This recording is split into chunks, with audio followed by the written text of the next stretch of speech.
All right, here we go. Matt Hoffa of My Expert Opinion. I'm back. You're Where's back. the couch? Where's the couch? Has anyone ever played these drums? Like, all right, we got the whole gong show going on here. Gong show, baby. Y'all thought this was like a backdrop? No, it's real. It's real. It's real. Right, it's not green screen. Facts. It's not green screen. Number one, Matt, congratulations on the show, man. You had thank some really you, strong thank you, guests on thank you. there. No, I wanna thank you because when that whole thing with the Boosie situation came out, and they used some of our show for his hearing. Of course, the judge wasn't rocking with it, denied all that shit or whatever. But I know you got the story first. Yeah, I found out from his lawyers, because me and his lawyers have been talking the whole time, just based on our relationship, that your interview that you did with him, where he was just talking in general about certain things, that was like the DA's like big fine to try to keep him in jail. Right. And it wasn't the reason he got arrested. No, it wasn't the reason he got arrested, but it was like the reason that they try to keep him in there. Right. And they played it in open court. And I found out about it and I gave you a call. Yes. And I said, yo, just so you know, this is going to be in the transcripts. You should know this is coming. And I asked you not to run it. I didn't run it. I did not run it. I kept my word. See? Vlad ain't so bad. I told y'all, man. Y'all ain't been listening to me. It's not so bad, man. The rest of these guys were trying to convict me. Yeah. Like, why would Mav ask these questions? Like, shut the fuck up. We're partners on the police force. Yeah, like, we went to the academy together. You know what's the funny thing is these dickheads will say, oh, he's the reason. But if it wasn't the reason, just the amount of people who would point out that this is evidence while trying to make me look like I incriminated somebody, like, yo, dickheads, you the ones that snitching. You're the ones that snitching. Yeah. You didn't realize it, did you? Dickhead. Right, because you actually ran into Boosie at the BET Awards on the red carpet, and you guys actually spoke about it. Yes, and we talked about it. Camera. And I was like, yo, I heard they try to use it. He was like, yeah, man, but, we talking in general. And then, they try to use it. The judge wasn't trying to hear that shit. So, fuck that shit. Fuck that shit. Yeah. You know what I mean? Shout out to Boosie. Shout out to Boosie, man. Yeah, we just did a couple of interviews. He finally got his bond and he's out. And I believe they pushed back the hearing for a little while. So, you know what I'm saying? He's able to get back to his life. He's now actually working with kids on the weekends. Dope. And you know what I'm saying? Like doing stuff like that. Yo, he's different, man. He's different. Yeah, man, Boosie's actually very, very different. And this part actually isn't out yet, but in our new interview, I talk about a tour of his estate. You know what I mean? Which we're going to put out, I think, around the middle of this month. And what was so interesting about his house, because he lives on like, I think 80 acres, and he has like the big, mansion, but then he has like a tree house in the back. And then he has like a football field. And then there's this whole other property that we went to, like right next to his, where in the back he has another basketball court, a drive-in movie theater, and 3 apartment buildings, like 3-level apartments. Wow. That with actual streets on it that he named after his kids and his dead homies. But I just want to say this. Wow. This was all this was very impressive. All this was very impressive, right? Yeah. But to me, the most impressive part of this is that as someone that's owned property over the years, bought, sold, whatever else, whenever I buy something, I think, okay, I'm going to buy it, but if I have to sell it, I want to make sure it's in a certain area and I want to make sure I don't do too many things that might, discourage another potential buyer.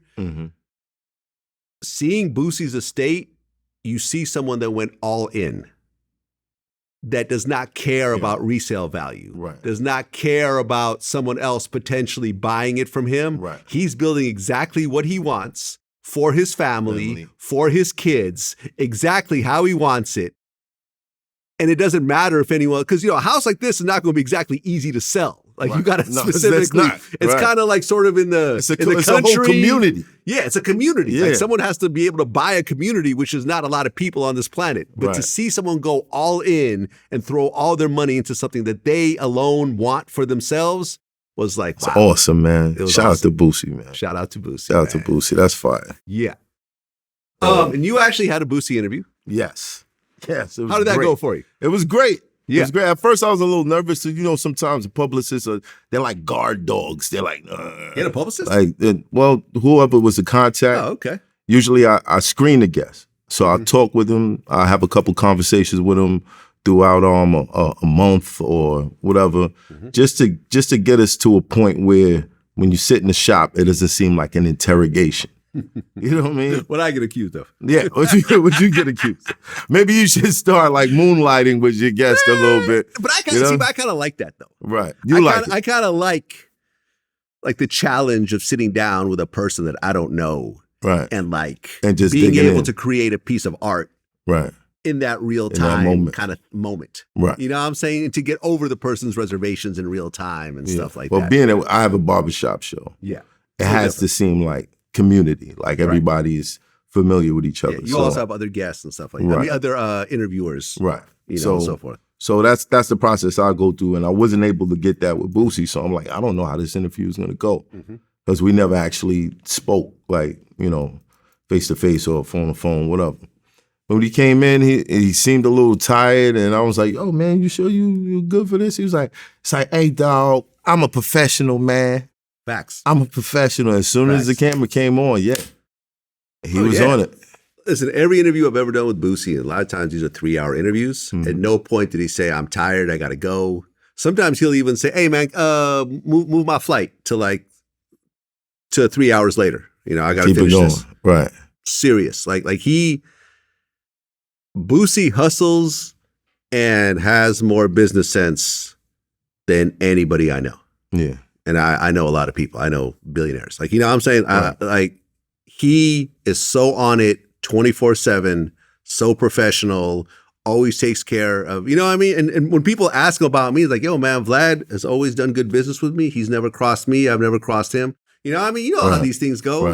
These things fall apart. People get egos. Egos, different situations. Money comes in. You know, people get paying attention to dickheads on YouTube, just saying stupid shit. Exactly. And him, and you know, and everything you see in his life, he's earned that. Yeah, legitimately, show after show. Independent sponsorships, walkthroughs, features, a lot interviews, of independent work. Liquor, cologne, chips, everything. Yeah, man. Shout out to Boosie. Shout out to Boosie. If you look at what's happening with Boosie right now, him and his daughter are going at it. Yeah. And when I went to his house and did the interview, her car was right there, sitting in front of his house. In fact, he even filmed a music video.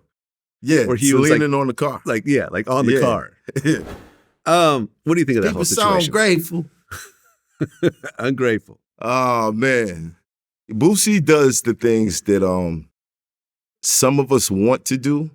Not to say I wouldn't go that hard on my daughter, but then you don't know what kind of sacrifices he's made for her to feel that way. You know, that's a family situation. We get to peek on on the inside of it.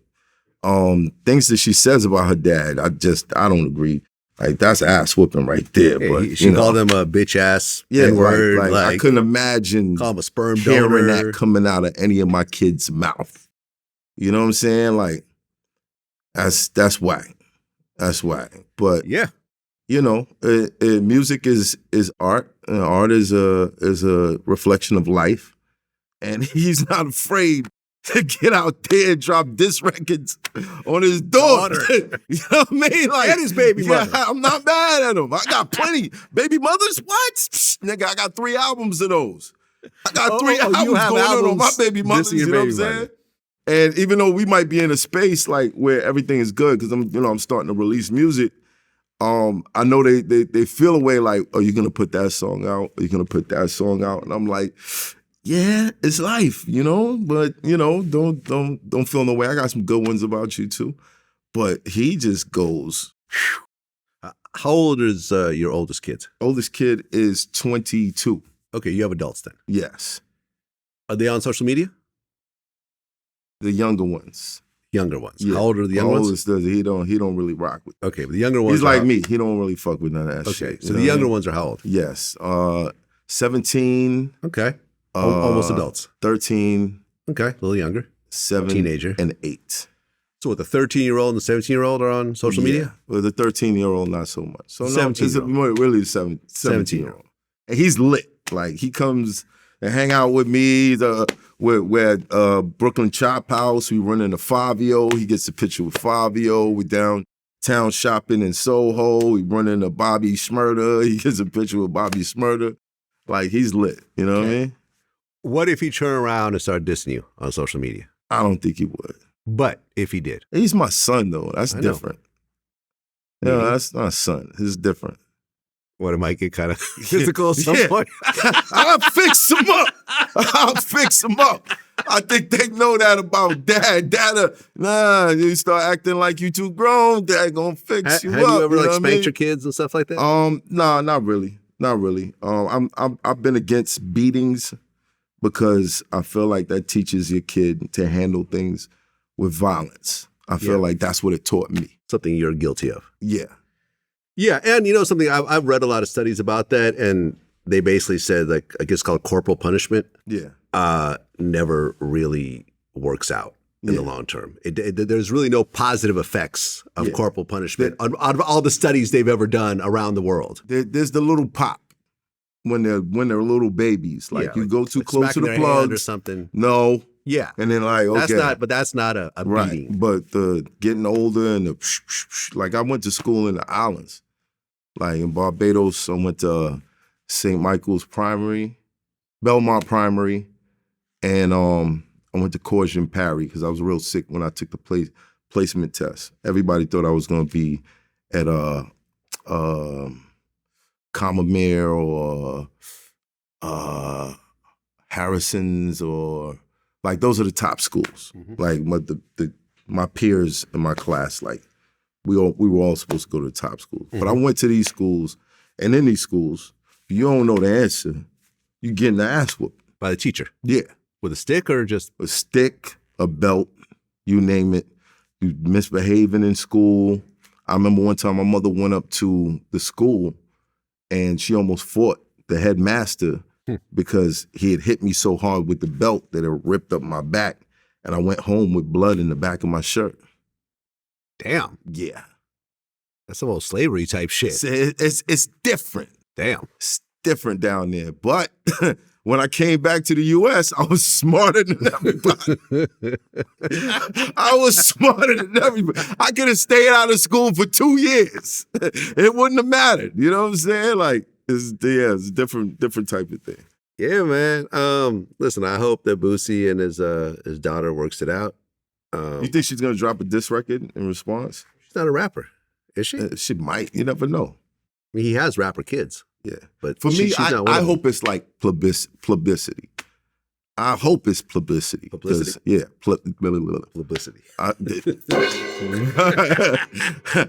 hope it is because it's not publicity. I know. And knowing Boosie, it's not. Because yeah, like I said, Boosie doesn't clout chase. Right. He doesn't create fake situations for views. Right. But ever in the 20 years I've known him. Well, let me say I hope they work that out. Of course. Because that's a father and that's a daughter. And yeah, I understand the disrespect is not to be tolerated, but sometimes we take our street life or our status that other people, you know, on the outside of our family uphold, and we place that on our children. I don't think we should. Well, you got to understand that situation runs deeper than just him and his daughter, because her mother, her brother was killed. Right. And she testified against Boosie in his murder trial, trying to say he had something to do with it. Right. Having someone take the stand against you with a death penalty associated with it, that's why. Kind of hard to get over that. Yeah. You know, you could tolerate it, but it's hard to forgive. Yeah. And you got to think that this is the person who was with his daughter most of the time. So yeah, so she's most of her life. So it's poisoning, and I get it, because however you want to call it, you know my daughter, poisoning, conditioning, conditioning, whatever else. You got someone who you're living with who's always in your ear who doesn't like your father. Right. But at some point you got to make your own decisions. Correct. You got to make your own judgments. Mm-hmm. You know, and if you just follow suit with that, like you gotta wonder if everyone looks at my dad like a great man. Why do I need to see him in a different light? Well, this man gave you a brand new Mercedes AMG. Yeah. Like, it's a nice car. This is not, it's black with like pink highlights. I'm just saying most kids, like, I think most parents, when it's time to give their kids a car, they'll give them like the old car, maybe a Honda Civic, something basic. But there's this new toxic shit. There's this new toxic shit amongst these females where I've been in a situation where one of my kids' mothers, when I was accused of something, she kind of jumped online because we weren't seeing eye to eye at the time and tried to double down on this shit. And I forgive. Cause I'm like, I get it. Your emotions took control of you and you did some real wild shit. You know what I mean? As long as you can acknowledge that that's what you did, then all right, cool, whatever. I can get past it because at the end of the day, I have to deal with you for the rest of my life. No matter what, we're connected through that child. As long as that child is living, we still have a connection. If something was to happen to that child, yes, nobody would be hurt more than me and you. Right. So for the sake of that, I try to overlook the little attitudes and, bullshit. But with some of these women, man, you can give them the fucking world and they'll just walk around acting like it ain't shit. Yeah. Mind you, you take it away, shit will get worse. Yeah. Shit'll get worse. They'll realize, oh shit, fuck, I needed this. But it's just this attitude of just keep doing for me and fuck you. Like I hate this new the new black girl. I hate that shit. It's whack. It's fucking corny. Well, I think it's what you said. Once you take it away and they see what it's like without that there, right, then they start to rethink the situation. Right. Well, now I don't know the ins and outs of Boosie's situation. Now, I want to make sure that everybody knows. Like I can't particularly speak on that. That's his family. Mm-hmm. So I'm leaving. But from what I've been through, this is the opinion that I'm giving on that shit. Well, Boosie was very outspoken about Kodak Black doing a song with Tekashi. Yeah. The two ended up going back and forth. Kodak called him Pussy and shit like that. And Boosie's thing was that Kodak always presented himself as a street guy. Right. Right? He's been to prison. Right. He's been, he represents the streets, whatever else. And for him to do a feature with the biggest snitch in hip hop history, essentially, he was disappointed. Mm.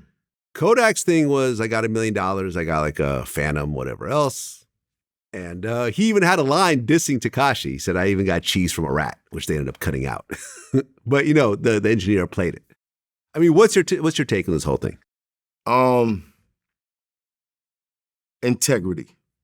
Okay. For sale. Mm. Like, if that ain't something you stand for and you put this image out there where your art is a representation of you, that $1 million, like, I kind of agree with Boosie on this. Like, you sold your ass for $1 million. Like, somebody could come to you with a price and probably have some fun with you in a dark room. You know what I mean? Like, it's fucked up. But if you stand for something, you stand on it. Okay. I don't give a fuck what type of money is offered. You stand on it. You stand on it. Somebody comes to you like, oh, I gotta give you $1 million, for you to stand next to this person and smile and then put their arm around you. This shit, you're like a fucking prostitute at that point. Mm. You're a prostitute, man. You probably for the right price. And that's fucked up. And I like Kodak's music. Yeah, I do too. But I think that the position that he's in right now, I think he's no longer with his label or some shit like that. And I'm not sure. And they're saying that, they'll just make another one of him, Yeah, easily. I'm not sure. I haven't heard that, but you may be right. Yeah. And I don't know if he needed the money or what, but well, everyone needs money. You know what I mean? Everyone needs money. And Boosie actually pointed out, like, he doesn't know Kodak's finances, but in his case, he was broke. Before he went to jail, he was broke and didn't know it. When he went to jail, he realized he didn't own any of his music. He didn't, the house he had a big mortgage associated with it, all the cars, Right. Had car notes. And then when the money stopped, everything fell apart. He came out broke, had to start over, lost his house while locked up. When I went to jail, I had $1 million, I had $1 million something home, but I only put half on it. And a year and a half after I got in jail, I couldn't afford it no more. I couldn't afford all them damn bills, so I had to let it go. So you don't know, just because Kodak has a lot of jewelry on, you can't assume that he's got $20 million in his bank account. Right. That money could be spent as soon as he gets it. Right. You know what I mean? Like, show money, jewelry store. Show money, car dealership. Show money, girls. All to keep up an image of looking a certain way. I mean, listen, everyone has lines, and, we try not to cross them. Right. I don't put pedophiles on my show. Right. I don't put rapists on my show. I turned down a Booty Warrior Fleece Johnson interview. You know what I mean? Yeah. He's threatening to rape me when he sees me and stuff like that. What? Oh, shit. Yeah, it's crazy. But people are like, oh, well, you interview murderers and you go, this guy? Well, yeah, I do interview murderers, but the murderers I interview are also, these were like mafia guys. These were soldiers. These were going to war with other people that were trying to kill them as well. Right. Would I interview someone that was just like a serial killer that was killing kids? No. I would not. Yeah. That's but yeah, I have interviewed multiple murderers. I interviewed Travis Rudolph, who killed someone in self-defense. I don't know if you know this story, like his girlfriend, they got into a fight and she sent his brother, she told her brother to go shoot up his house. And her brother showed up with like 3 other dudes. 2 of them had guns. They jumped him and he pulled out an AK-47, shot their car up 39 times, killing one of them. And he went to trial and he beat it. He was charged with murder in 3 attempts. Beat it. Did an interview with VladTV talking about it. So yeah, everyone's got lines, and but the thing is like we're in a very interesting time because Lil Duval said snitching doesn't hurt rappers' careers anymore; it's just free promo. And the best example of this is Gunna. I beg to differ. Look at Gunna. Gunna is at the height of his career right now. He is bigger than the Push and P era Gunna. But what does that say? What exactly does it say? It says that the rap fans don't care. Isn't it, or is it like we've dropped to a level where morality is out the fucking window and it's all about $1? I think that you have to look at your target audience when you do anything, right?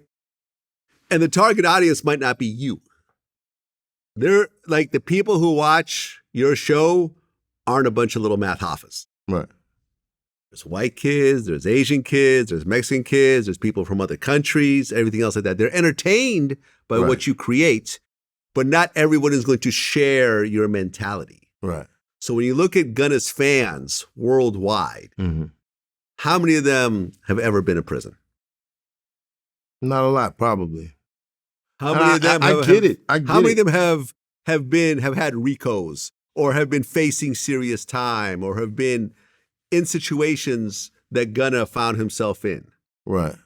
Maybe 1%. It's a good song. Fuck You Mean is a great song. We're going to bump it. Whatever.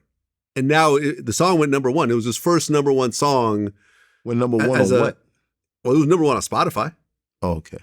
Was it number 1 on Billboard? On Spotify? Okay, that's a big deal. No, I don't think it was on Billboard.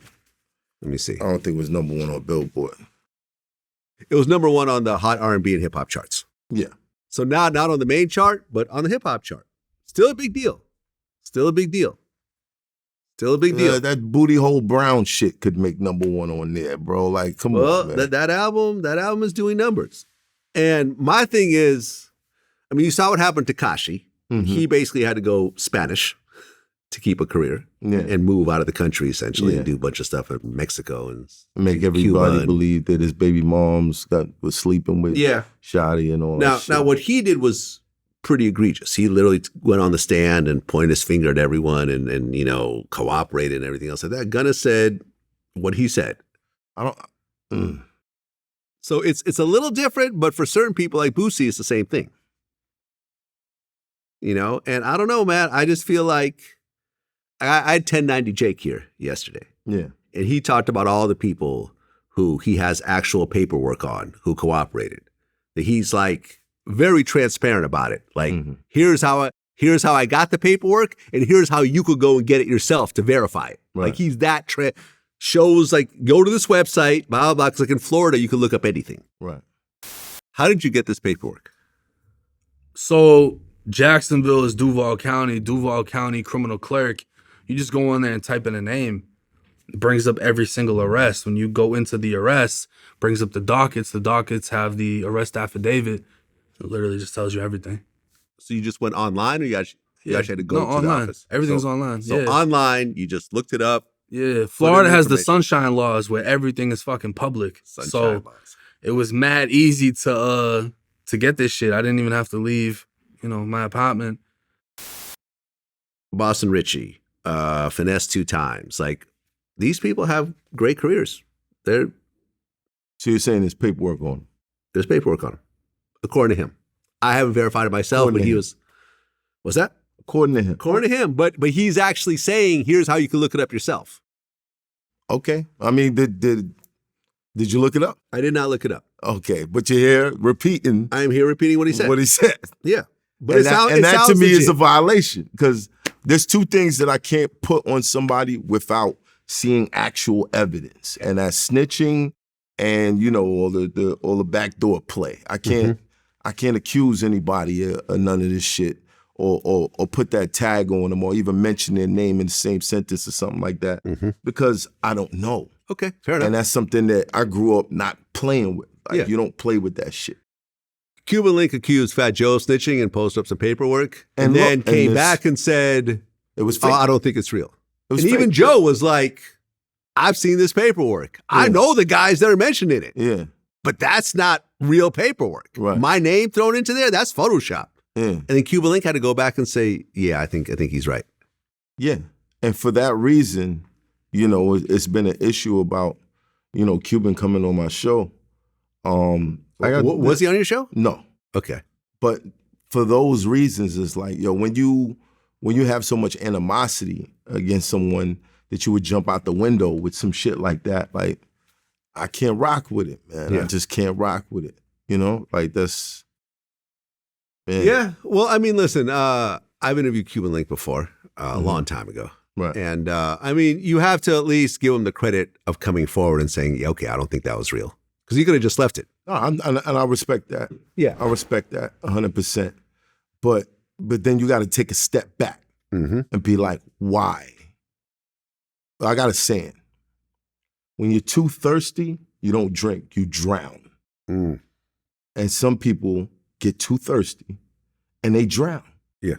So now you look crazy to all the guys that thought that you had some sort of integrity. Mm. Yeah. Because you was too thirsty. Yeah.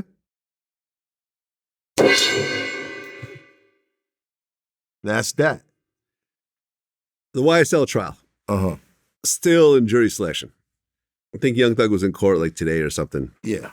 wondering if he's ever going to get out. Now here's a question. If Thugger gets out, Yeah. do we still rock with Gunna? Do the people that rock with Gunna still rock with Gunna? Well, what's interesting was when I had 600 Breezy on here, he said the only way, this is before Gunna released his album, he said the only way that people will really fuck with Gunna is if Young Thug comes out and says, hey, I'm okay with what he did. It has no effect on me. Please go support his music. That's the only way that he can do that is when Thug come home and be on his side.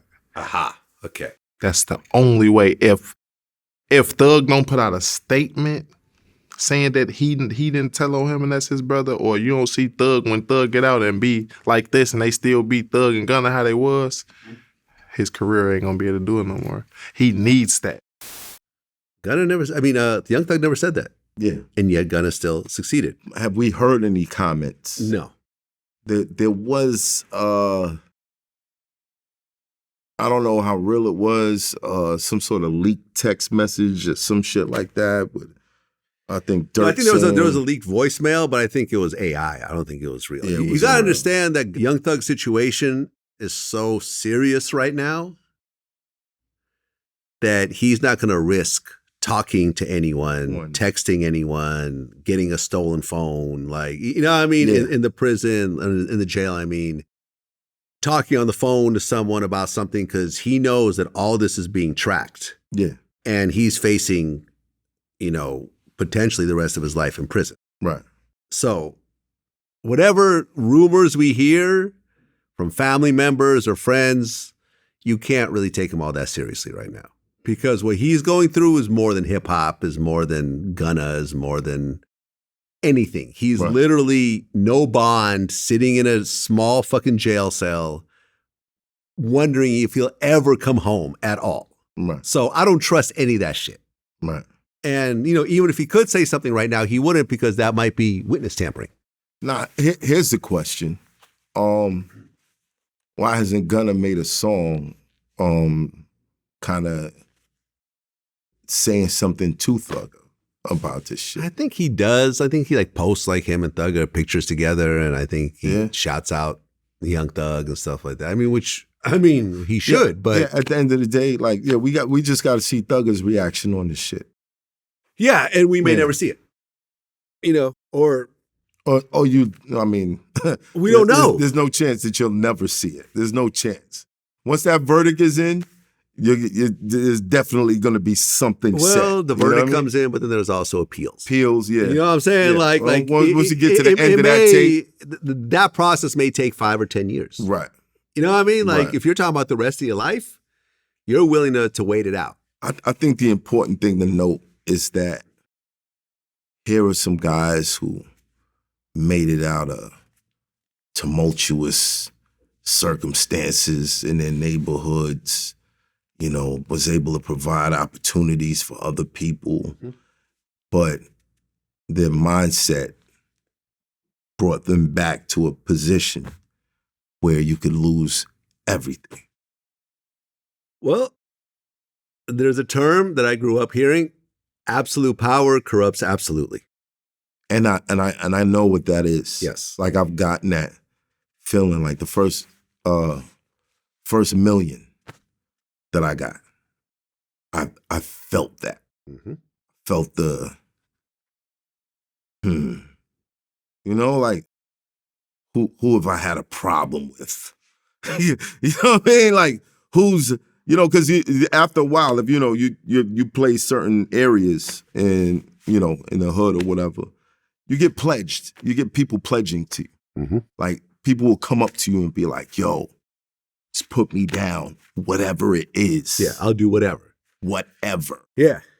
And you're like, whatever? You know what I mean? Oh, and then one day you come across a whatever situation and you're like, It happened to me. Yeah. First time I started really getting power in this VladTV shit, I had someone around me who was just like that, whatever you need. And one day we ran into some people who were very disrespectful on the internet. And it was one of the stupidest things I've ever done in retrospect. We didn't, he didn't do anything to them, to really hurt them, but it was a very bad situation that could have escalated into something very violent that could have triggered lawsuits, could have triggered prison time. And this was being done on my behalf, so I would be responsible for whatever he did, and then his family and stuff like that. Right. And I remember at that moment, and there's still people that are still mad about that situation 15 years later. Right. And I remember walking away going this was so stupid. This is so stupid. Just because you have someone with you that could do something violent, that person should be used as a self-defense. Right. Not offense. Not an offense. But in those moments, and that's why I do a lot of praying, I do a lot of meditating, because I'm somebody who, in the past, Vlad, forget about it.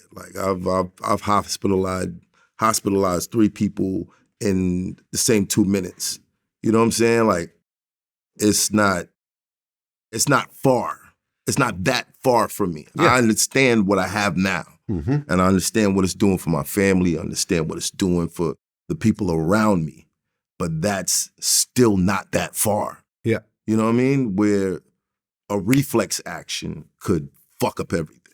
One bad lawsuit will wipe you out. No, but it wouldn't be a lawsuit, Vlad. That's the thing. It wouldn't be a lawsuit. It could be, but it wouldn't be a lawsuit. It would no. It would also be a lawsuit. You see what I'm saying? It would also be a lawsuit. And you know what? It might be criminal time. I do And when feel- it comes, and let me tell you something, when it comes to civil lawsuit, Right. so let's just say, let me just break it down. Let me break down this in legalese. If, let's just say you assault me, Right. right?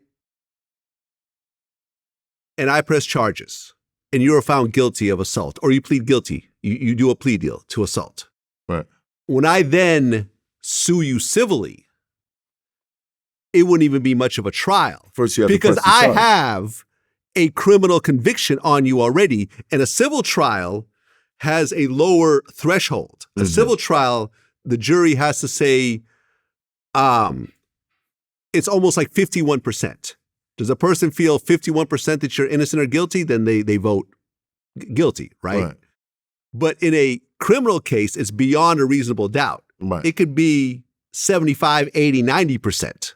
You see what I'm saying? So Right. if you've already proven the criminal side and it gets to the civil side, it's a walk in the fucking park. All right. Sometimes it's not even a trial. Sometimes it's just what the judge will decide what the amount is.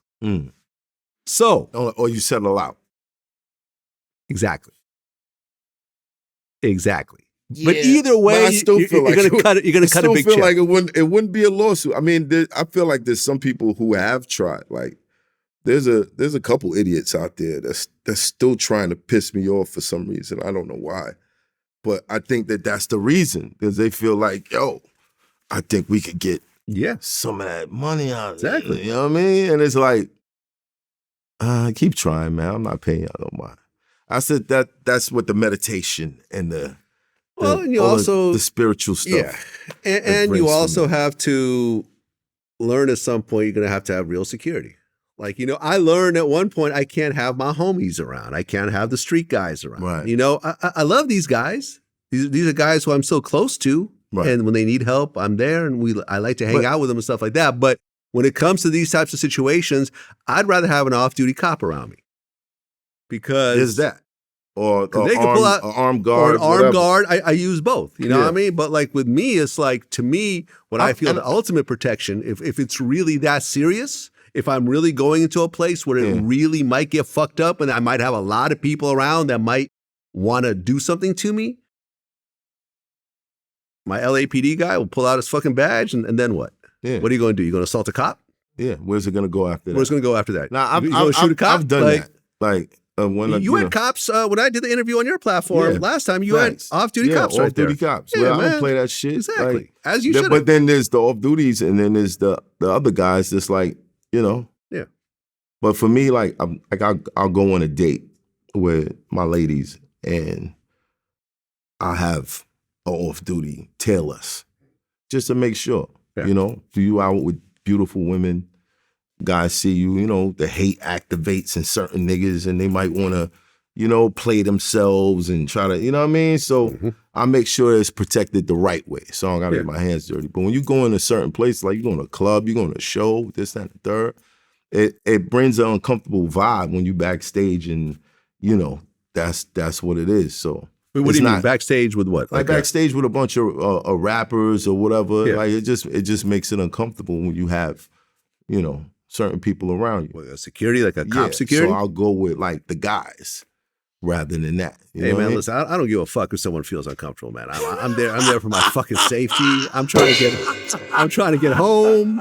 You know what I'm saying? Like, yeah, no, I dig it. it's not like I'm doing anything illegal. I'm not sniffing cocaine or Yeah, whatever right, else. Like, right. I think the only reason why people don't use actual like off-duty police officers because they're doing illegal Legal things shit. themselves. Yeah. And they're worried that cop might bust them. Them. You know what I mean? Which usually won't happen because if you're paying Yeah, a cop, they're they're not- just going to they're look the not- other way. they're not. Like, Yeah. it's whatever. Like the guys I've used for security, we become friends over the years. Like, you know what I'm saying? Right. But like,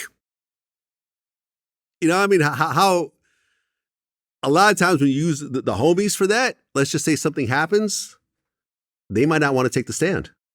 Yeah. And now it's on you. They might, no, I'm not, that's snitching. I'm not going to say that I shot the dude to protect you, but that's what you did. But yeah, I'm not, that's against my code. So now you have a whole fucking mess on your hands. As opposed to an off-duty cop will be like, yes, sir, I shot him. Here's my badge number. I went here. This is what happened. Boom, I'm done. Well, in my case, I don't got no Fs, so I'm applying. You don't got no felonies. Yeah. You have a, I'm gonna apply for a carry permit? Yeah. Yeah, but that could lead to a whole other problems, set of problems as well. Yeah, well, it's better than a death problem. Better than death problem. Exactly. It'll always be better than that. Yeah, you know what I mean? But it also causes other problems. So, for example, you look at the Tory Lanez situation. Mm-hmm. Take the gun out of that situation. No way in hell would I ever be in a position where I'm shooting at a female. Like what? Like what? Like somebody. But I thought Tory was innocent. I thought Kelsey shot her. Yeah, everybody thought this. I thought Megan shot herself. You know, I didn't realize it. Honestly, I turned around and did an apology. To Megan? To Megan. Yeah. Because I felt, it was only until I heard that phone call. That phone call was the jail phone call. It was like damning. It's like, damn. That phone call. Bro. Regardless, I know she probably never ever gonna talk to me ever again, but bruh, I just want you to know, bruh. Nigga, I was just so fucking drunk, nigga, I didn't even know what the fuck was going on, bro. That ass. I didn't even know what the fuck was going on, bro. Like that ass, nigga. I'd never do some shit like that, bro. Just that, nigga, I was so fucking drunk, nigga. I just didn't even understand what the fuck was going on, bro. Like, so whatever, bro. But regardless, that's not gonna make anything right, and that's not gonna make my actions right, bro. But I'm just deeply sorry, bro. I never even moved like that, bro. Like, never moved like that at all, bro. Like, for real, dog. I know. There's a lot that happens, but a whole lot, bro. Bruh, you had it sold. Tory's defense. You had it sold. Tory's defense was that Kelsey shot Megan. That was the whole court defense. Right. So you mean to tell me you're trying to convince a jury that Kelsey shot her, but you're on the phone apologizing to the shooter? This is what you're trying to say? You're apologizing to the shooter. Oh. Like how stupid do you think we all are? You know what I mean? You're apologizing to the shooter. Again, what sense does that make on any level? That shit is tough, man. It's tough, bro. That shit is tough. I gotta say, if like looking back at it, reasonable doubt for him getting off was based on Megan. Because nobody wasn't believing her story. It was so, Yeah, if he'd have never made that phone call with them and stuff like that. I wonder if he'd have never made that phone call, would have been different. Yeah. But that's wild. I can see myself in a position where, nah, bro, just get out the car. Fuck. But my point is, let's just take the gun out of that whole argument. And Megan probably beat him up. Okay. She's probably beat that cop in the back. You know he's 5'3", right? Yeah, I know. And he steals bars. He stole some of mine. Oh, he stole your bars? Yes, he did. Really? When I battled Queen's Flip. What'd you say? I said I had a TV bar. Something about you bought a 50-inch and couldn't get half an inch and some shit like that. But the last line was Queen's Flip better dip because I smoke Queen's Tory Lanez or whatever. So everybody was tagging Tory on this post. You know what I mean? Everyone was tagging him on this shit. Like, oh, sorry, Mav talking about you or whatever. So then he released a diss record to, I think it was, who was he dissing? Might have been Don Q or some shit like that. Some shit like that. Tory Lanez was just Don Q? And he used a couple lines from the shit with me battling Flip. And I was like, oh, word. Don Queen is the name of the song. Don Queen. Don Queen. Yeah. Hold on. I actually looked up the lyrics. What's the line? Look for a TV line.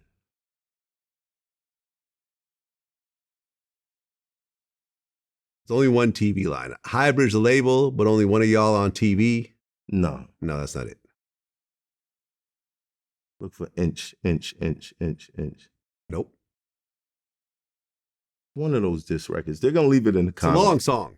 They're gonna leave it in the There's a lot of comments. But lines on here. there's some bought an inch. You couldn't get an inch in or some shit like that. So I heard. I was like, oh, word. Okay. Okay. Is it that one? Search inch. I'm searching for it. Don Queen is the name of the song, but there is nothing with the word inch in here. He was dissing somebody. I don't know who it was. Okay, maybe it was I'm a not different sure. song. But I heard it. Yeah. It exists. I believe you. They'll leave it in the comments. Leave it in the comments. They'll leave it in the comments. Yeah. You know what I mean? The internet detectives out there Yeah. who are, you know. So I'm like, boo. Still my shit. Yeah, I mean, nigga. look, I had been calling it, man, for a year and a half. I'd been calling it. I said, Tory Lanez is going to prison. And people like, oh, you just. What was your reasoning for it? I looked into the case. I've seen everything, all the evidence that was out there. I was going through the police reports and everything else like that. And I could not find a suitable reason outside of him shooting her. There was no explanation. Even when it went to trial, there was no explanation. Well, if you didn't shoot her, then what exactly happened? So what about the gunpowder residue being on her? Like, what is it? What is on that? her and him? Yeah. Oh, it was on him also. Yes. They both had gunpowder residue on them. So, yeah. Yeah. He shot her. That's just what happened. It was a fit of rage. Even the neighbor was like, yeah, there was a guy. He said that the neighbor said that most of the screaming and cursing was from Tory. And he saw the guy with a gun and the flashes go off. Now, maybe were they fighting over it? Maybe Kelsey managed to get off a shot or something. I'm not sure about that part, but he shot. He was the one shooting, and Megan said that he shot me. You can't, man, listen. A crying woman on the stand, saying, pointing the finger at you. Try to get past that. From everything I've heard, because I remember I talked to a lawyer. I'm not going to say who it is because it was a private conversation, but it was someone who works out of the LA courtroom all the time, knew the actual judge, and said, number one, this is the most reasonable judge out of all of them in LA. He said that he has had all types of similar type cases, domestic disputes, violent whatever. Mm-hmm. The judge has always given him probation. He said that if he was the lawyer, he could have gotten 1 year in jail and 5-year probation. Easy. How? Because at the very beginning, Megan was not cooperating. Remember? So he would have took a plea deal right at that moment. Right at that moment. Megan was not trying to make a big deal out of it. She was still trying to protect people and all black that. men and stuff Yeah. like that. With like, you know, remember, because during that time, there was all the police shit was happening and the riots were happening. Yeah. Like at that very moment, you go in, you have a non-cooperating witness. It's a fuzzy situation. There's lots of drugs. And there's alcohol involved and lots of whatever. 1 year in jail, 5 years probation. He said easy. He said the DA would have done it. The judge would have accepted it. And it would have been over. But what this lawyer told me is that Tory was an out of control client. He was not listening to his lawyers. He was on social media. He made a whole album about fucking Megan. Yeah. Talking about, how you get shot in the foot and no cartilage and bones were hit. That's like an actual bar from that. Oh, you didn't know about that? You didn't know about that. Hold on. I'm going to pull up the actual line. Look. I'm going to pull up the actual fucking line. If you could rewind time, man, just certain things that could be undone. Because I think Tory's a great artist. Megan is a monster artist. I just wish stupid shit like this didn't happen. Right after the shooting, Tory drops an album called Daystar. And on the song called Money Over Fallouts, he said, how the fuck you get shot in your foot, don't hit no bones or tendons. You are pissing off the person who has the most power over you of anyone. Right. You take Megan off that stand, and say, I don't want to cooperate, which no one can make her, you have a much different case. I heard was it true that he offered her money?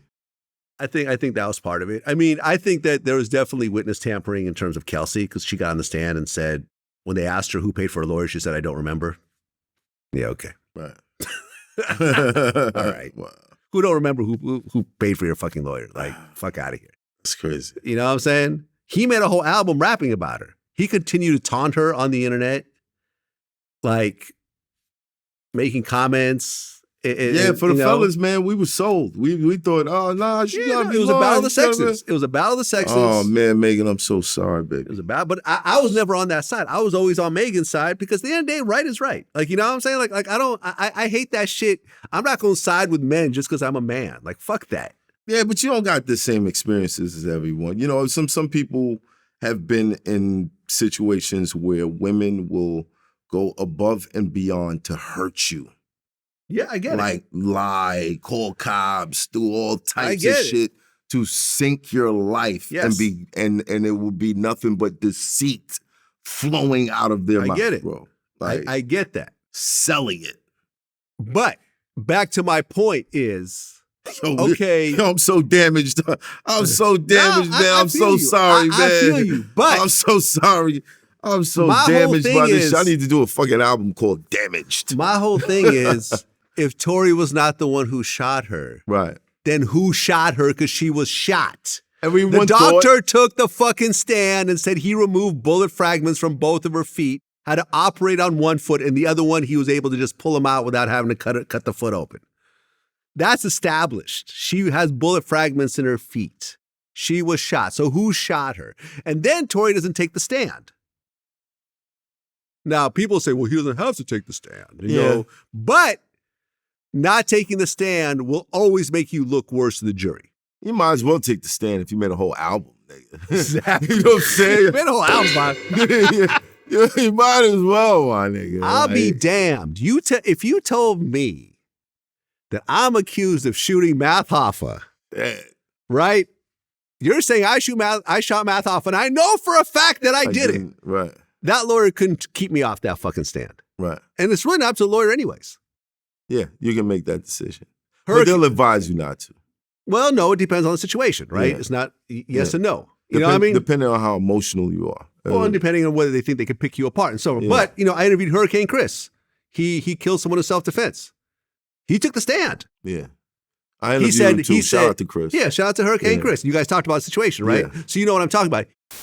Oh, no, I knew I was going to talk from day one. It was never a thought in my mind of silencing me. This is my life. I know exactly what happened. I mean, my lawyer is a terrific lawyer, and he did an amazing job, Alex Washington, but at the end of the day, I had to get up there and say my part, bro. I couldn't just put everything in their hands like that. I gotta look these people in their eyes because my life is in their hands. I want to talk directly to these people and see if they could see I'm not no lying ass nigga right now. You understand what I'm saying? Right. And they found a big fucking, like, a brick in his pocket and some other shit, and the guy was approaching him. He'd already gone through his car and shit like that. He said, it didn't matter what my lawyer told me. I am going to take the stand. So if I was accused of shooting you, and I know I didn't, I would get up there and y'all could cross-examine the fuck out of me. Ask me the same question 20 times. You will get the same answer. I didn't shoot him. I didn't shoot him. I didn't shoot him. I didn't shoot him. I didn't shoot him. And the jury will get to hear it. Yeah. But they never got to hear it from Tory's side. All they got to hear is Kelsey who did it. But we don't really have a good explanation for it. But my client didn't do it. In fact, I remember I interviewed Megan Cuniff, a.k.a. Megan the reporter, who was there during the whole trial. Tory's lawyer, who was like this black woman who was very well known in L.A., refused to be his trial lawyer because she wouldn't go for the fucking Kelsey defense. He had to get a whole new lawyer at the last minute because his lawyer said, "This is bullshit. I'm not going to get up and put my reputation on this bullshit." And then going that direction is, Hey. Well, he's going to get 10 years. Well, he got 10 years. And from what this lawyer told me, he's going to do about 2/3 of that. 2/3. 2/3. People are saying 50%, 30%. That's all bullshit. In California, he's going to get out in about 6 years, including the time served. So he'll get out 2029, and he'll be deported back to Canada. He won't be allowed to enter America after that. Wow. And he's still saying, If you could turn back the hands of time. and he's still saying he didn't do nothing. He's an innocent man. I mean, what is he supposed to say?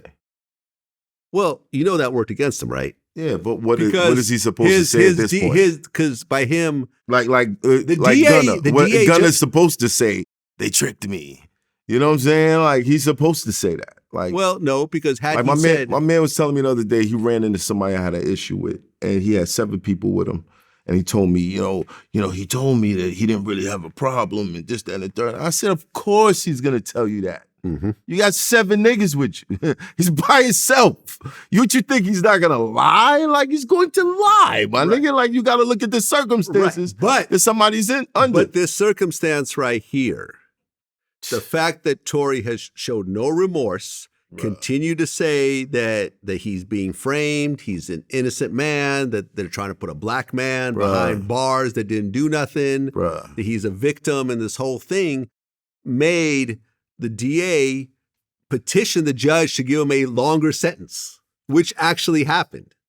He made a song singing praises to the Most High God. Okay.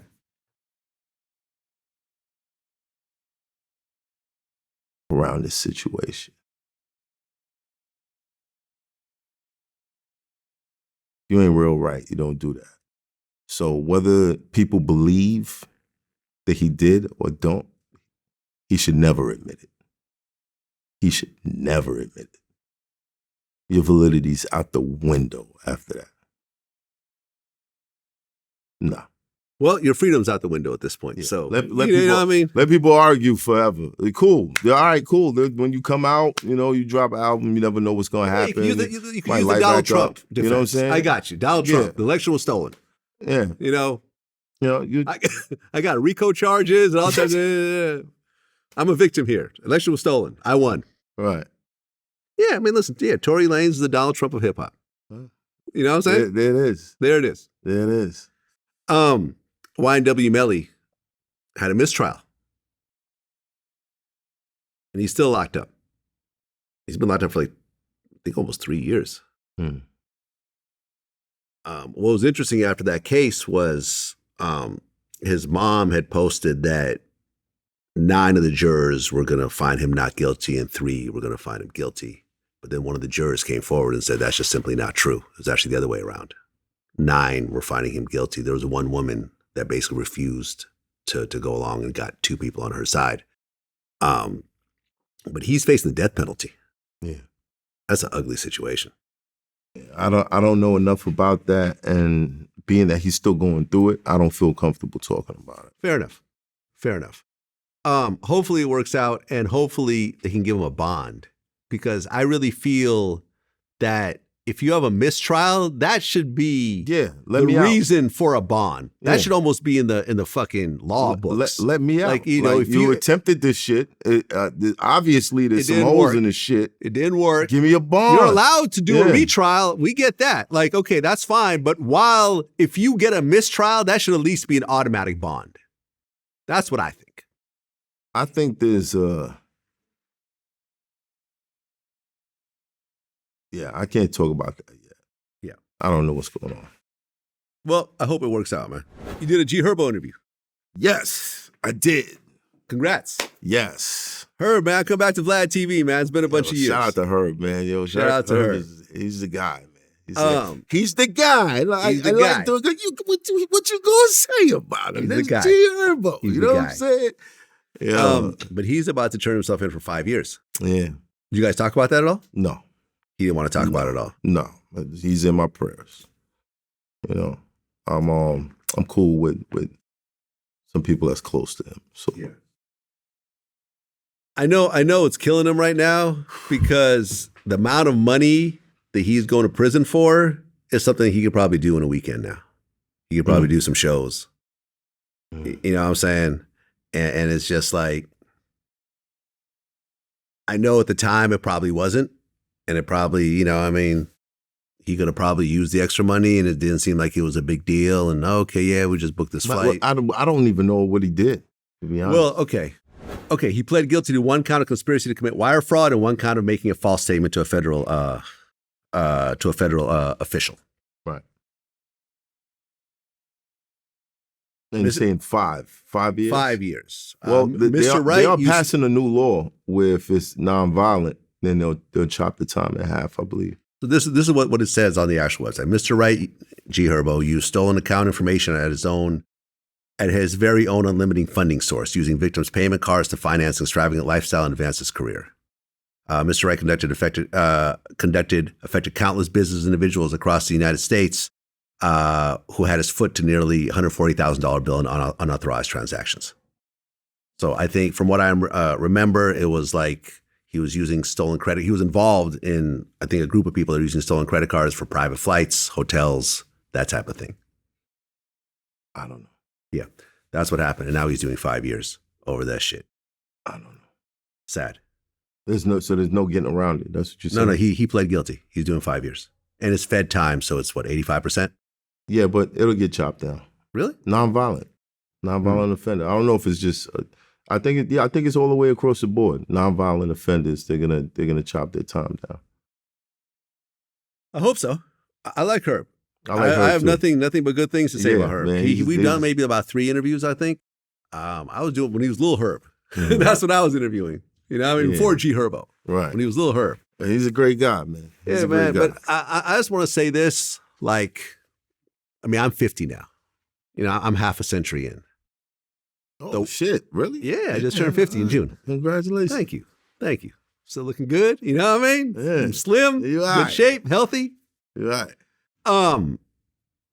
This is one thing that has served me well throughout my life. And I want this to sink in for everyone that's listening. My whole life, I've always planned a decade ahead.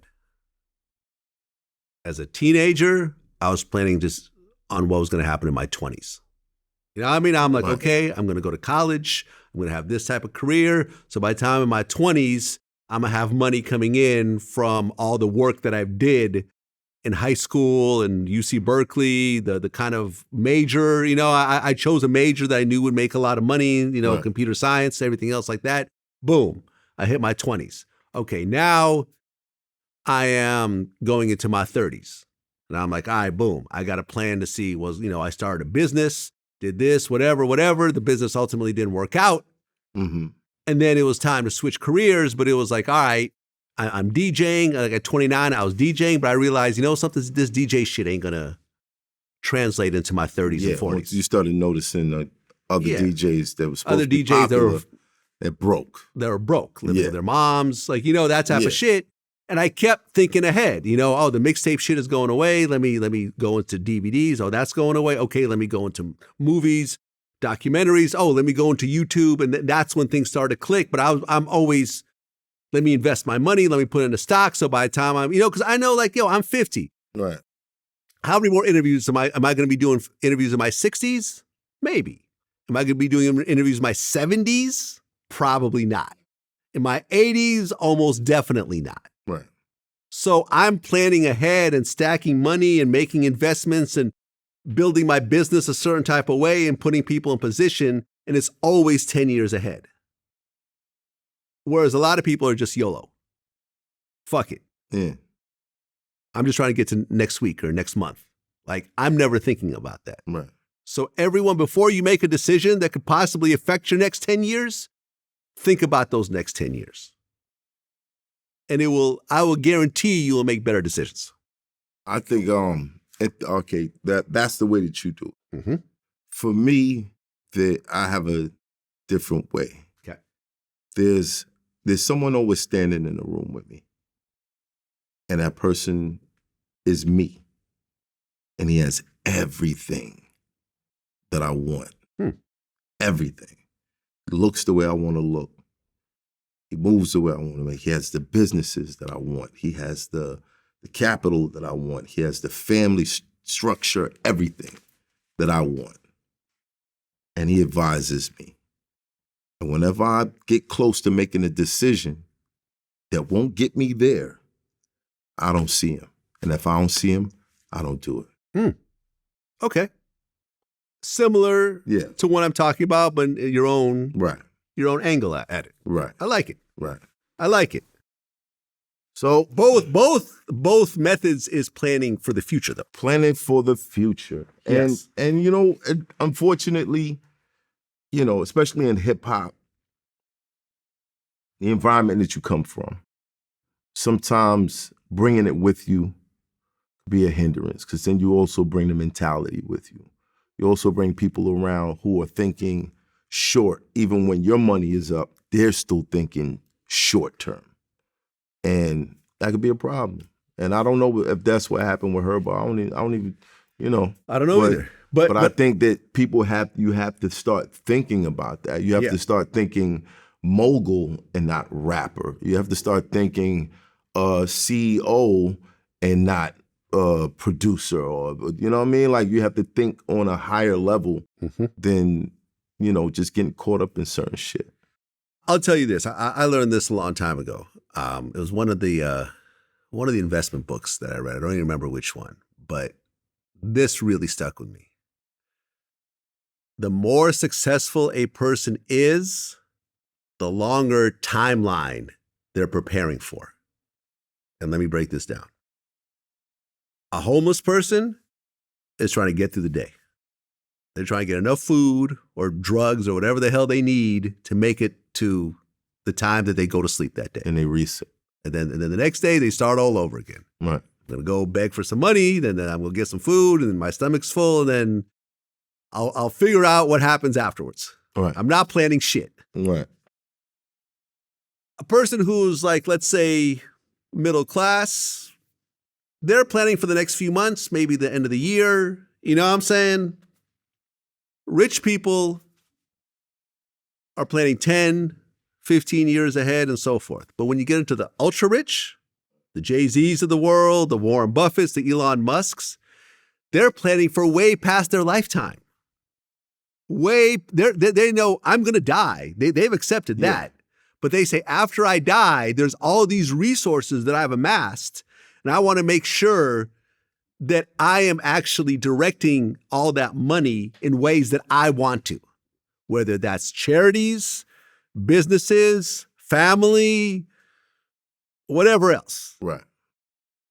So if the richest people are planning that far and you're not, that's a major difference. Then you can't expect to be in the same position. You can't expect to have the same results as a person who's planning 100 years from now. Now you could say, oh, well, I ain't got that. Well, it's all a mentality. It's all a mentality. It's all a mentality. And I think that people don't realize that just keeping that mentality, you may not know how it's going to happen, but if you put yourself in a position where opportunities can come to you, you'll find a way. If you'd have told me, if somebody would have told them that Math would be podcasting, not in his lifetime, wasn't in his right mind, but that's something. But I had goals that I needed to reach. Remember, I was telling you that shit though. Like, I wasn't saying specifically this is what you should do, but I kept telling you, like, yo, you're bigger than battle rap, and you need to just, you know what I mean? Like, I felt like you had potential. And remember? Yeah, you were introducing me to everyone. Like, I was introducing you. Be the biggest guy to come out of battle rap. And now look. I saw it, and you know what I mean? And then when I saw you at the prophecy is realized. Yeah, when I saw you at the podcast, I went to support, right? I showed up on the show. I didn't ask for nothing in return. I was like, oh, you got a podcast? Cool. Yeah, I'll do it. Of course. I got you. I want you to do well. You know, if you want to come back and do mine, cool. If not, whatever, right? You know what I mean? Right. That's the whole thing, man. And relationships.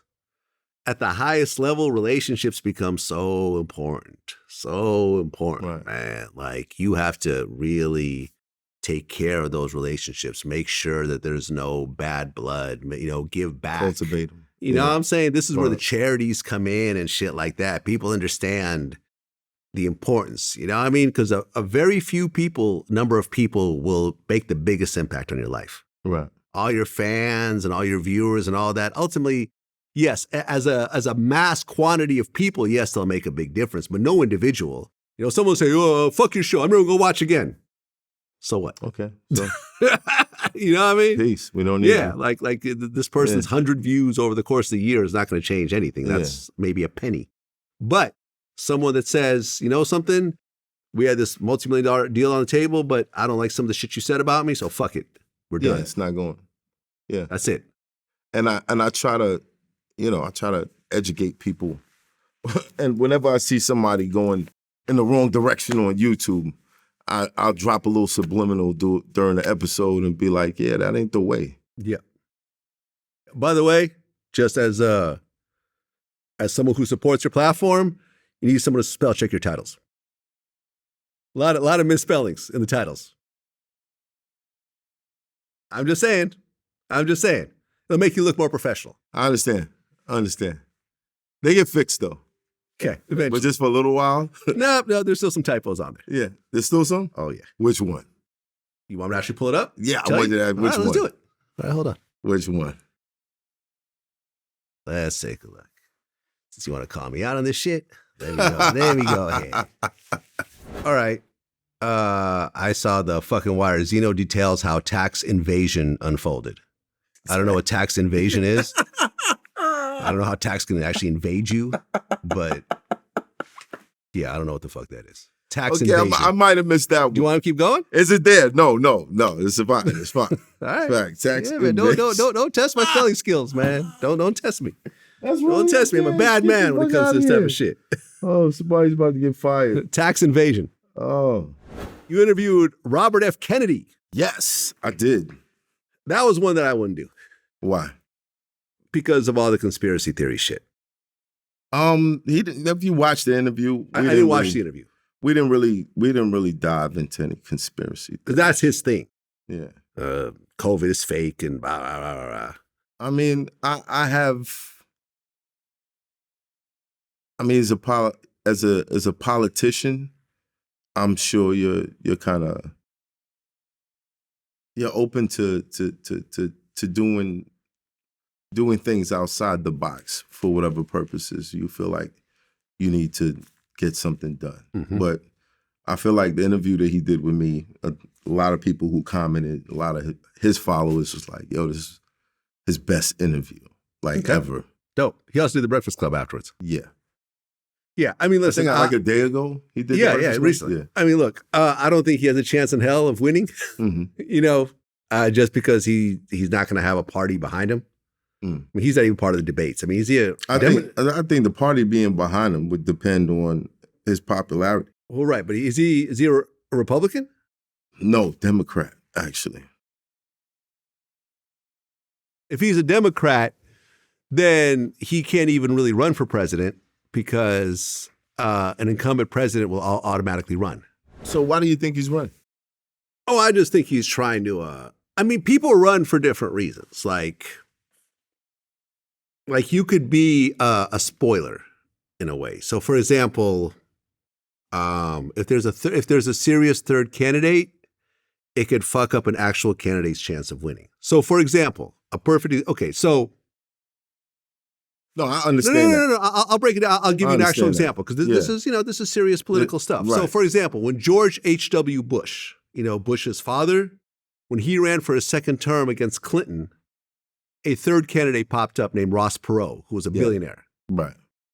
Ross Perot was mostly like a Republican, conservative type guy, so he ended up splitting the Republican vote, Right. which in turn allowed Clinton to win.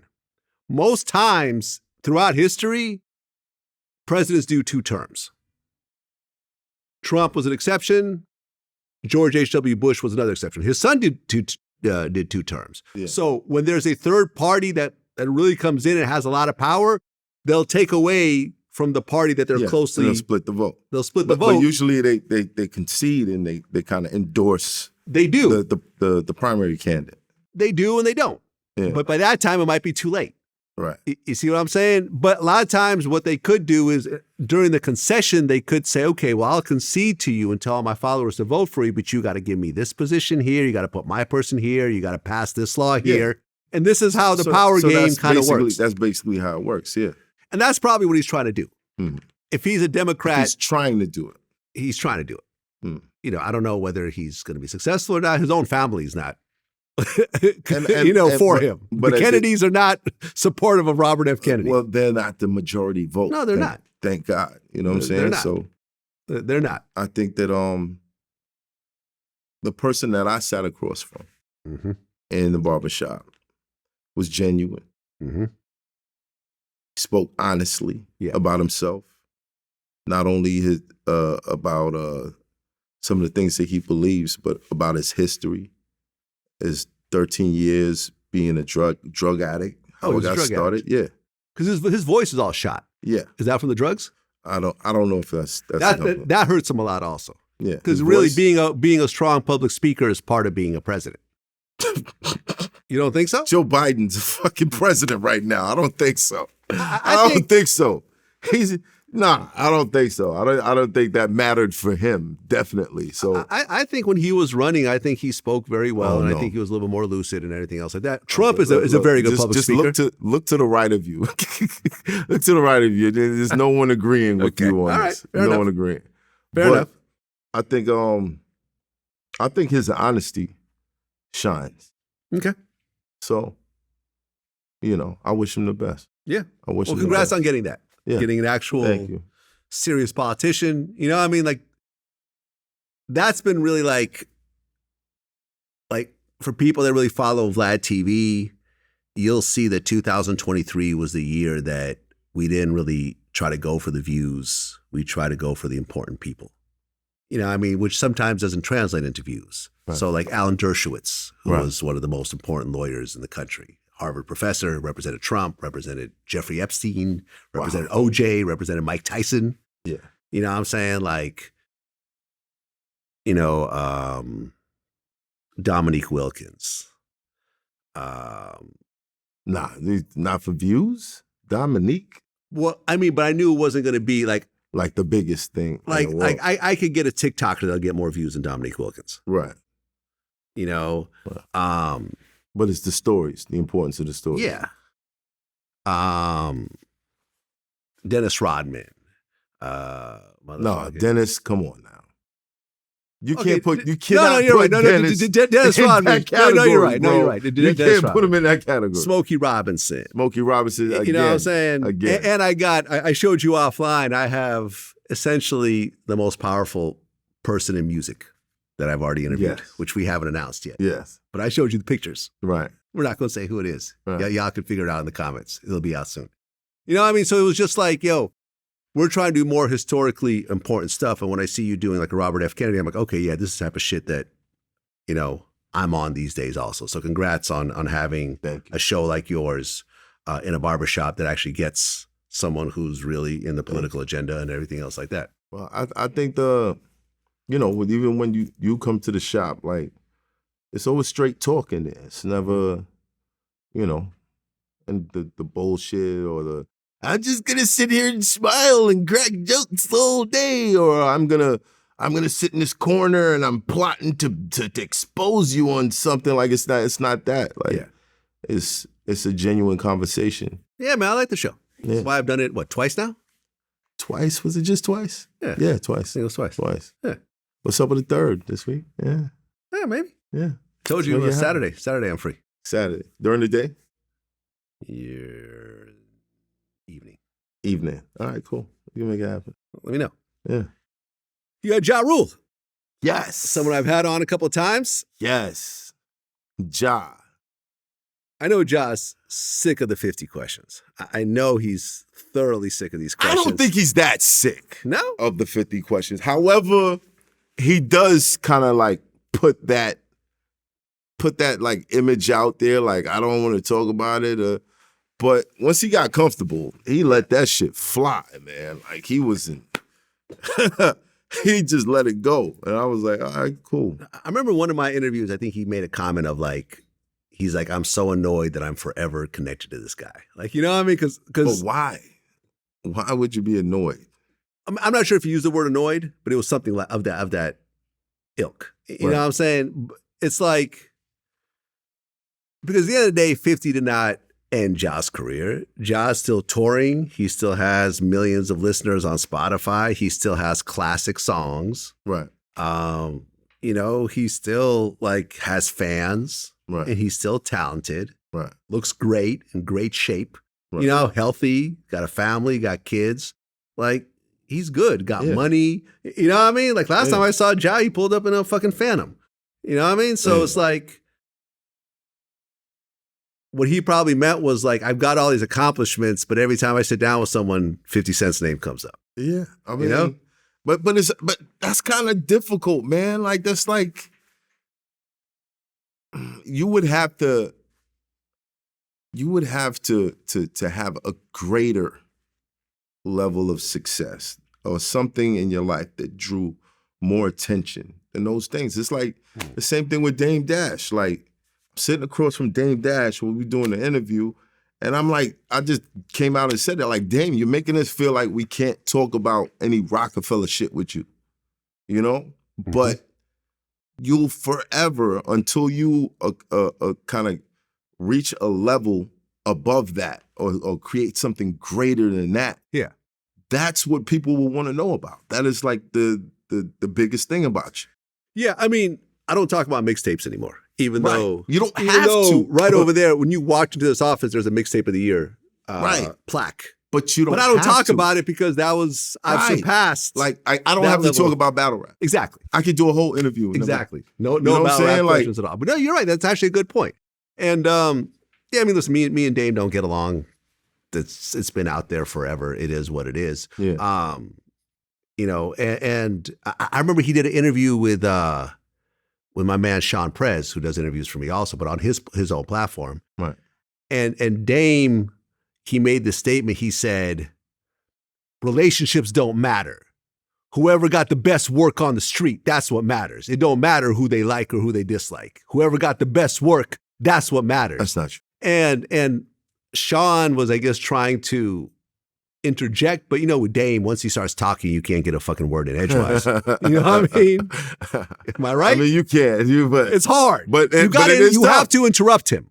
Essentially, you have to interrupt him. He's going to do essentially what the fuck he wants to do. Exactly. Right. And that to me was the funniest statement, because it's like,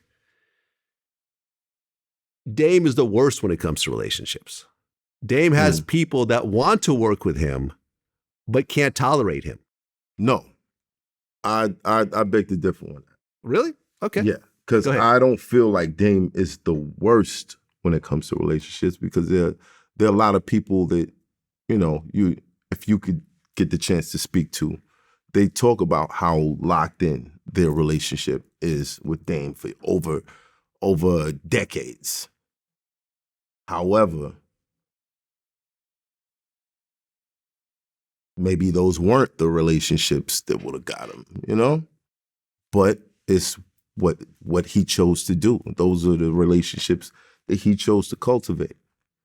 I don't think that he's the worst with relationships. I just think most people can't tolerate the type of mindset that he comes with.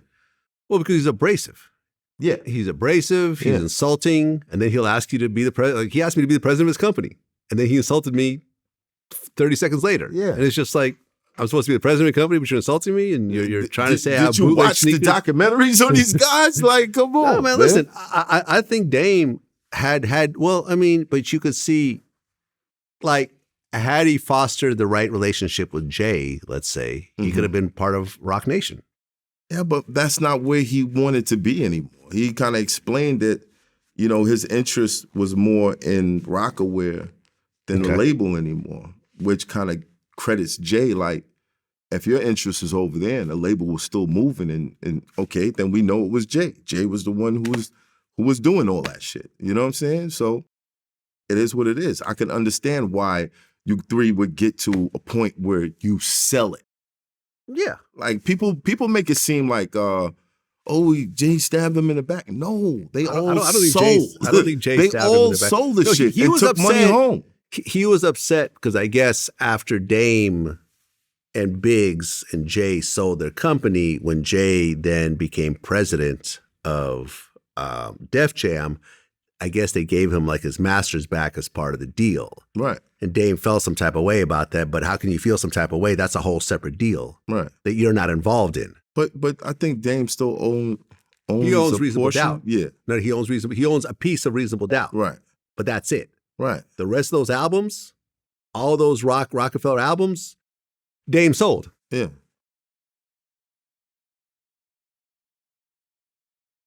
To me, I feel like whenever you have a partnership, unless you really don't have an ego, a successful partnership, like all the people will feel it was really them. Oh, I'm the one that really, and they could point out certain things. Like, and listen, like Dame was the one who championed Kanye. Right. I get it. He's the one that brought in like Dipset. Yeah. He did important things along the way. Right. But what's his name? Irv Gotti was on Drink Champs the other day, and he said, No, it was Jay. It was Jay. Jay didn't need anybody. As far as Jay's success. Yeah. Yeah. Jay didn't need anyone in the studio. Yeah. He didn't need Dame. He didn't need Biggs. He didn't need anybody. Right. He didn't need a particular producer. He said they were along for the ride, and it was a hell of a ride. Yeah.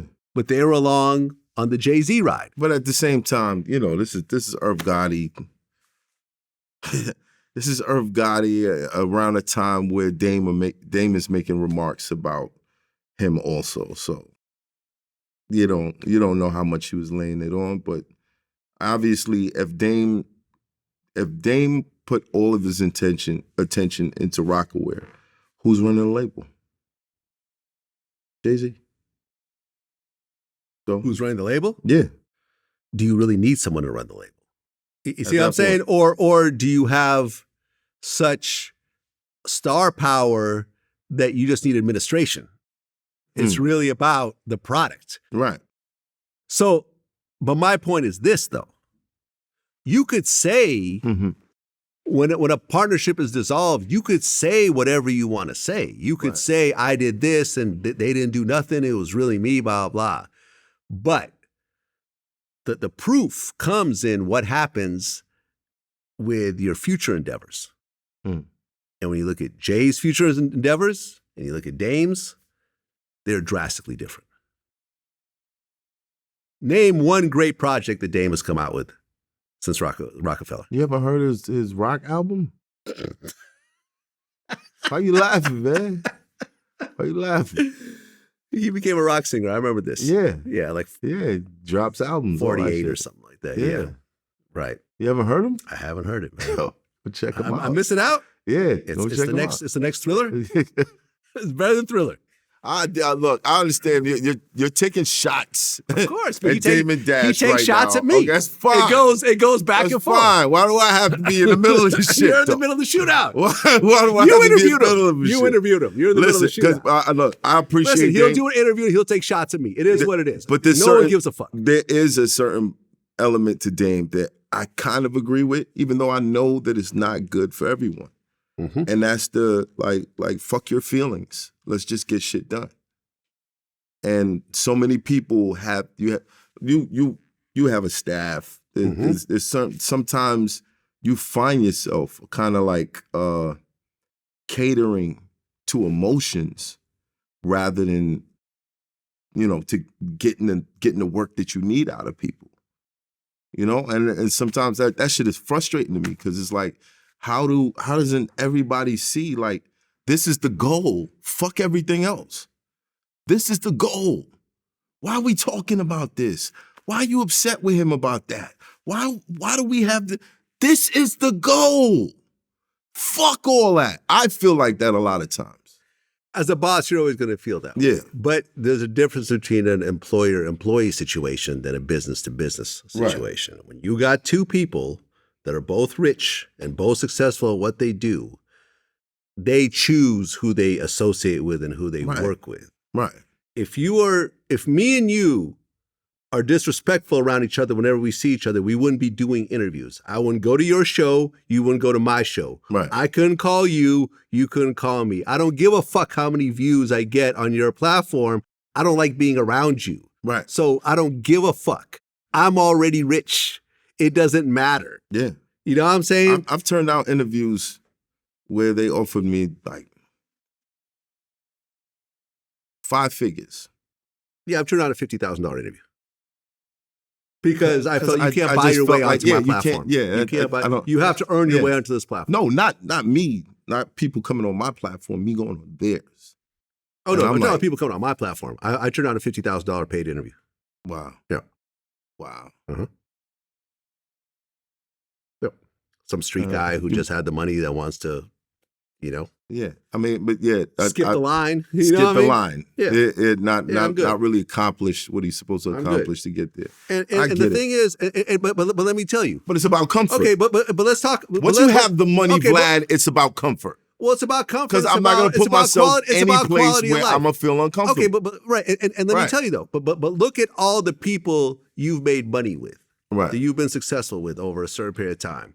Are you guys ever rude to each other? Are you guys ever disrespectful to each other? Look at me and Boosie. Me and Boosie have never had an argument. Right. You never see anything spill out into the internet between me and Boosie. That fuck Vlad, fuck Boosie. You've never seen that. Mhm. Me and him have had disagreements, Right. and we've just worked it out quickly. Yeah. Because once you get to a certain level of success, it's about the comfort. Yeah, Like, it's I'm not going to put myself any place that I don't all want the to be. people that you work with. Period. They are respectful towards you. You're Right. respectful towards You're them. not gonna be You don't have to around be me. friends. Yeah, I'm You not- don't have to go have drinks. You don't have to go meet your kids Yeah, or pretty whatever. much. But you have to be nice to each other. And you're gonna you want to look forward to seeing the person. Like, oh shit, I make money with you, and you cool motherfucker. Like I like you. I like the fact that you're doing well. Right. Blah blah. If you have a motherfucker that every time you're around, they always like talking some shit to you, talking down to you, not letting you, like talking over you, whatever else. At Yeah. one point, like, why the fuck? Like the few dollars I'm gonna make with this dude ain't worth it. And I think that's ultimately, that is Dame's flaw of saying, oh, it doesn't matter. It's about fuck relationships, about the best work. Nah, because honestly, Dame as a personality is very engaging. Right. Millions of people tune in and listen to what he has to say. But a lot of platforms just don't want to deal with him, so they don't put him on. And those platforms could be paying him at this point. You know what I'm saying? Yeah. Like, we would have liked to continue to work with Dame, but Dame is just too hard to work with, so we just go to someone else. Right. And the money I would have given to Dame, I'll just give to someone else. But in his defense, he feels like if he has to alter who he is to be there, he doesn't want to be there. So Okay, well, then and it is there what it is. But There we go. again, that's There we his go. comfort. But that's his comfort. I am almost positive that financially Dame is not where he hoped he would be by this point in his life. You can't say Because that. if you look at can't- where- you can't say that for That's what I anyone, think. Vlad. You I can't think say with that Dame, for because anyone. Dame was used to flying private jets fucking everywhere. yeah, he was but- used to being on top of the world, and now You can't he's fighting people in court and everything else like that. again, but you can't say like, okay, he wanted to be here, because then like, all right, you look at somebody like Andre 3000. Obviously, Andre 3000 was Hold on, never. wait, was wait, never- wait, okay. wait, All right, wait, go ahead. hold on, Go hold ahead. on, hold Go on, ahead. hold on. You look at somebody like Andre 3000, you probably think to yourself, if this guy would continue to drop music, he would probably be making this, he'd be selling this, he'd be selling that, but he doesn't want to. Yeah. So if Big Boy had continued to sell records or whatever, and he immersed some great success that was way up there, would you be looking at Andre 3000 like, I'm pretty sure he doesn't have the success that he wanted? No, you can't say that, because he chose just not to do it. He doesn't want to. Yeah, he wants to play his flute and hang out in Japan somewhere. Exactly. I get it. That's it. That's his but this is what I'm saying. Once you get to a level of success and you kind of have the freedom of avoiding the things that bring you discomfort, and you find like peace within yourself, like you get the little quiet zone where you can like do a whole lot of like inside work. Mm-hmm. Some of this shit doesn't matter anymore. Like big deals and and making becoming a billionaire, for some people, it's like, I don't care about that shit. I understand your overall argument, and bringing the Andre 3000 is an interesting part of this argument. Right. But you're not going to tell me that Dame doesn't wish that him and Jay-Z were on the same level right now. I Because they think- were I on the think- same level at one point. And Dame was very much indulgent in this type of lifestyle. I think Dame would rather the friendship rather than the level. Personally. Because anytime someone does as much as he did to avoid talking about something, there's still a lot of feelings there. There's still a lot of feelings there. I think that Dame would want the relationship. This is just me. Look, You might be Dame, right. don't curse me out. Don't curse me out later might and be be right. like, how the fuck you gonna tell me, motherfucker? Don't, nah. This is just me, you know, my little assessment, my little expert opinion. I think he would prefer the relationship more than the love. Honestly. Possibly. Yeah. But it doesn't seem like the relationship is there anymore. So when's the last time you seen the two, But the you two together? never know, man. You never know how these things go, bro. Yeah, man, listen, I think Nas is the king of putting aside past differences for a greater purpose. As far as you know. As far as I know, based on what I've seen. I don't know Nas. I've never actually had a conversation with him. I've taken pictures with him, whatever, but I've never actually talked to him or interviewed him. So I would love to have Nas on the yeah, pod. me too. Yeah. Come on, Nas. I know I've taken a few shots at your beat picking over the years. I never but- took no shot. Come to my shit first. Come to my shit Come first. your shit first. I All right. never took I'm no fine with shot. that. I'll be second. I'll get the sloppy. I'll get Nas the sloppy seconds. Nah, but like Nas, you know, in terms of hip hop beefs, the Nas Jay-Z beef was one of the most vicious beefs out there. You know what I mean? I mean, Biggie and Pac was obviously the number one, but that was, I mean, Jay was talking about, you know, baby seats, Condoms and used baby condoms on your seats. baby seats, Real Brooklyn and nigga talking shit. about, you Yeah. know, fucking his baby mother with Yeah. Allen Iverson, like that type of shit. Yeah. And, you know, and some of his shit was actually true. And, Yeah. you know, that's what probably made it even worse. Right. To actually signing to Def Jam and doing songs with Jay. Right. Cameron recently said, thank you so much to Nas for putting aside our past differences, including him in that Hip Hop 50 concert. Right. Cameron says some shit like, R. Kelly, your baby's face, or so. He had some really fucked up lyrics about Nas back in the day. Remember when he was just siding with Rockefeller and dissing him? I think back in the days it was like, you never know how crazy someone's gonna go. So everybody was like just just going just overboard. like, you know, I don't know what he's gonna say. So whatever he's gonna say, it's not gonna top this. Right.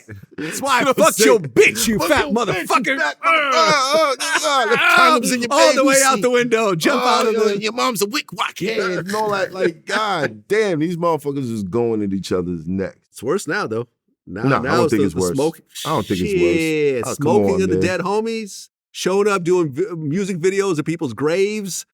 Yeah. Oh. All that Jacksonville, Okay. Chicago shit. In Yes. that Yes. regard, yes, it is. Yes. It is. People were doing worse. that type of shit back But it's so popular now to do shit like that it's not even it's not even shocking anymore.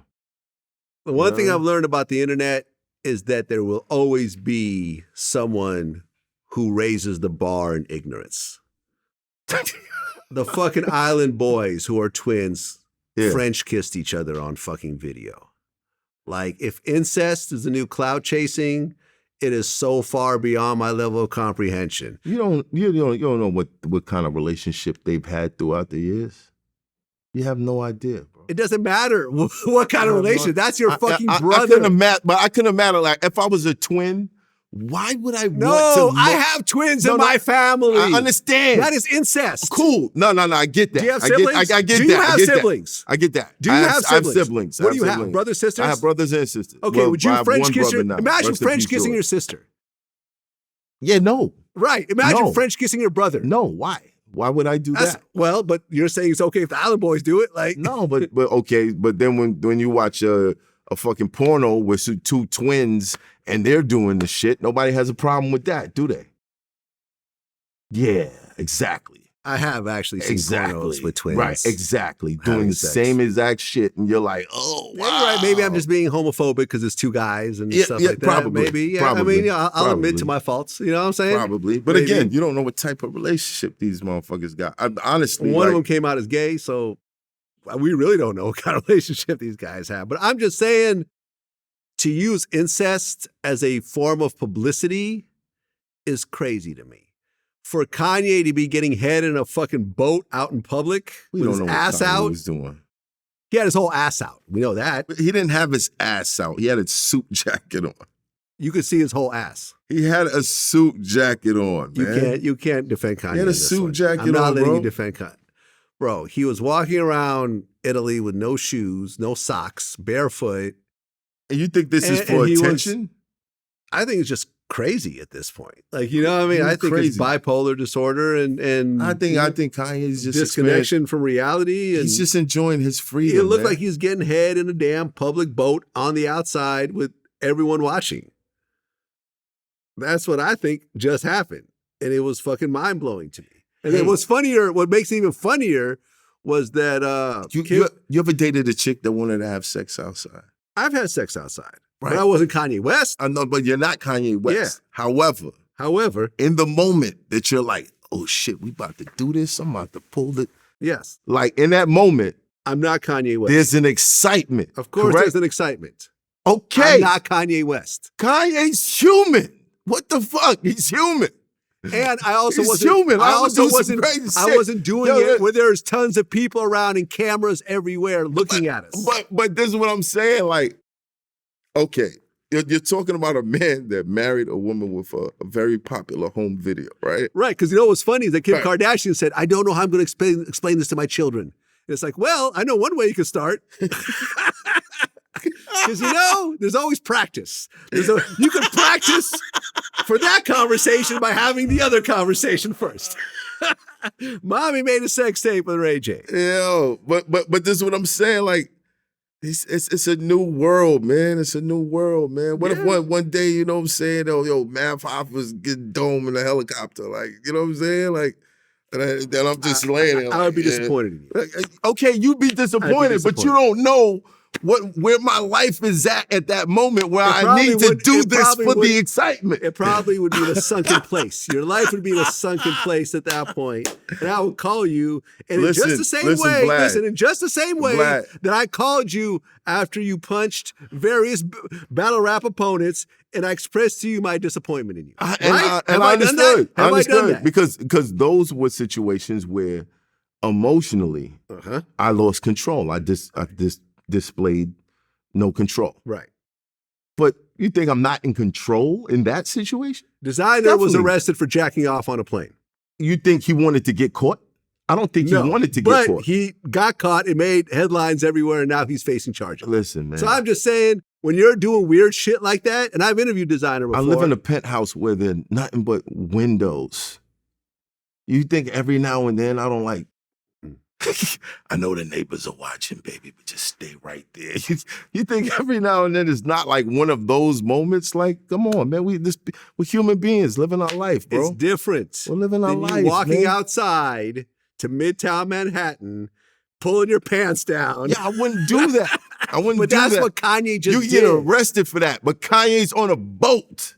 He's on a boat in the on- middle of nowhere, he's and people are staring, and he's in like, Venice. Listen, he's in Venice, where the actual the rivers are like the Exactly. highways. Exactly. People are using those boats to get to one location to another. He's not in the middle of the But ocean again, getting head. you don't know what kind of relationship he has with his wife. They might be on some, baby, yo, I dare you to give me a head while paparazzi is all around this And she motherfucker. did it. Or she might be daring him like, pull your dick out. I dare you right now. If I pull it out, you gotta suck it. So You don't now know you what's see going on. Kanye's fat ass. You don't know what's going on. Every website around the country. You don't know. No one knows. It could be a little game they got going on. You know what I'm saying? Well, like, oh, I'm gonna put the scarf around my face. Listen, I'm going to say, I'm sure his kids are very embarrassed by this. Embarrassed by what? They don't. Their dad is getting One, head on a boat with his you ass can't out. see what's happening, bro. You can't see it. Okay. You can't see it. You can't see it. You don't know what's happening. It could look like that. He's like, you know what I mean? He might have pictures of her just standing there. You know what I'm saying? And he's wearing a flesh-colored shirt. All right, whatever. Underneath it. And look at these people. Yeah, right. She was helping him to illusions. tie his shoelaces even though he's not wearing shoes. Might have been, son. You never know. She was helping they're tie his shoeless newly married. Like, let them have their fucking fun. Leave them alone. He could go get a yacht and go inside Maybe the yacht. he don't want to get the fucking yacht. He wants to cruise down fucking Venice doing this shit. Head. Right. You know what I mean? His ass out. Okay, I got it. You know what I mean? No, I feel you. You're trying to get a Kanye interview? Get the fuck out of here. I actually had a Kanye interview scheduled. Yeah. It was scheduled. This was when he was doing all this Nazi shit, and it was supposed to be me, No Jumper, and I think a few other outlets, and they canceled. And I was really going to try to do my best to steer the interview into just his music, knowing that it wasn't going to work. But I just didn't want to talk about a bunch of Hitler shit. But, listen, it is what it is. Kanye is who he is. And, listen, if you would wish that one day you could get to a point where you can have a scarf tied around your face in a suit jacket, getting head on a boat, going down in Venice. No, I don't. And the whole world wants to make that a headline. No, I don't wish that. I don't wish that. But just imagine it. Imagine I don't wish. Wow. Listen. I feel like, listen, shit happens in life and whatever else. But there are certain things that I wouldn't do for money or clout. I wouldn't do an OnlyFans and show my dick like I heard Safari's doing right now. Oh, that's what he's doing? That's what I heard he does, yeah. Or Adam. That's how I heard. Adam letting his girl get boned. Wouldn't do that either. Shout out to Adam. Yeah, it's just not my thing. I actually made a song kind of like proposing excuse me, can I fuck her too? You be next. You won't be the first one. Antonio Brown asked to be next, Kai Cenat. But there is a culture of that going on. Swinging? Not swinging. It's not swinging. It's cuckolding. Cuckolding. Yeah. You could consider it that. But really, when you talk about cuckolding, the guy is actually there. Yeah. I guess. Or not. Yeah, you're right. But but when you, in the porn sense, if you pull up a cuckold scene, the guy right there on the side of the bed, watching it happen. Yeah. You know what I mean? And shit like that. Also not my thing. But this, shit like that going on. Listen, Adam, I had Adam on my show recently. I've dated women who went home and told their boyfriends, we're Mav Hoffa. And the boyfriends were okay with it? He's like, okay, cool. Yeah. That's different. It is different. But I'm Did telling you meet the guys? It's a whole new world. Did you meet the guys? No, I haven't. I haven't met them. One occasion. So you did meet them? One occasion I did meet the guy. How did that go? Not too good. It's a little awkward. So it's a little awkward, but if you okay with this, then cool, man. Cool, that's your thing. Yeah, yeah. Adam said that him and Lena made over $1 million off that scene. Oh. And that would be the same $1 million that Kodak Black took for that 6ix9ine feature. Yeah. You see the pattern here? But me personally, if you asked me to do a sex scene with just a female, period, for $1 million, I would say no. Yeah. If you asked me to do a celebrity boxing match for $1 million, I'd say no. I would say no. Yeah, me too. I'm just not interested in it. Yeah. But that is the level of comfort you are at. Yeah. You understand? Now, personally, now there might be people that work for you who might take that $1 million. Absolutely. There might be people that, your friends who might take that $1 million because they're not in a space where they can turn their integrity that high and be like, no, I don't want to. There's certain things, like I said, I wouldn't do an OnlyFans and show my dick. You know what I'm saying? I've thought about doing that. Really? Yeah, I have. Yeah, I wouldn't do it. I live a wild life. I'm not interested. Glad, I live a. No, you wouldn't be interested. No, not at all. But I lived a wild life, so there have been times where I thought, should I go in this direction? But I'm like, yo, I got daughters. Right. Nah, I don't really want to do that. You know what I mean? But at the end of the day, Adam's okay with his decision. Yeah, it's his life. It's his life. She let him fuck 200 women. Yeah. I mean, he said in the interview that they were having an orgy and he actually wouldn't mind if some dude stuck his dick in her mouth in front of him. Take it up a notch. That's where he's at with it. Listen, that's his. Jason Love did a cream pie. Listen, if I made a deal with a woman I'm dealing with that, she gets to sleep with somebody after I smash 200 women, I'm going to stop at 199. You saw my poll, right? You said you. Well, I did a poll. Yeah. 100,000 votes. 100,000 crazy. votes. Yeah, like 4 million impressions. It would literally everyone chimed into this poll. What was the poll? If you were to let, if your wife or serious girlfriend allowed you to have sex with 200 women in exchange for having sex with one man, would you do it? 75% of people said no. I would stop at 199. You stop at 199. I'd be like, you know what? I'm good. I mean, most guys I talk to would be like, no, she's a filthy whore. She has sex with one guy. Yeah. But, I think that comes down to, whereas a lot of women will understand a man has a side chick and just sort of look the other way and tolerate it and still stay with men him. And women are different. Well, that's what I'm saying. So there's a different thing. And for all the women that's going to watch this and be like, well, how would you feel if that, like, come on, man. I think men we're never going to wake up with Yeah. our dick bleeding for a week and be comfortable with it. There's just certain things that's never going to apply to us. Yeah. And certain things is going to apply to you. Right. And certain things is going to apply to us, but it's never going to be, well, what if I did it? No, it's shit. No, it doesn't work like that. Like, let's stop trying to blur the fucking lines before there's a bunch of women fighting our wars and a bunch of men fucking being fucking, I don't know, man. Like, like just silly shit. Stop the silly shit. You had Tony Yayo on your show a while back. Yeah. Number one, you said that Tony Yayo didn't have the same energy with me that he had with you. Yeah. I disagree. Why? Tony Yayo told me to shut the fuck up in our first interview. I'm watching old Richard Pryor movie Toy, because I feel like That shit was horrible. you fucking The know. Toy? You fucking You thought that dumb. was a great film? You shut the fuck up. You Yo, an for idiot, real. bro. You thought The Toy. You don't know nothing, Vlad. But he didn't talk to me like that. It was just the fucking picking and I don't want to talk about that. And I don't want to talk. Why you keep bringing up this topic? Like, it was just making it difficult for me to get the answers that he was giving me anyway. That he gave me anyway. There was not one question that I asked him that he did not eventually answer. You know what I'm saying? So you're just saying it was a difficult interview. Yeah, he was just being difficult. Right. That's it. He was just being difficult. Yeah, Getting up and acting like he's going to leave. I'm like, what are you doing? Then he sits back down. It's like, yo, come on.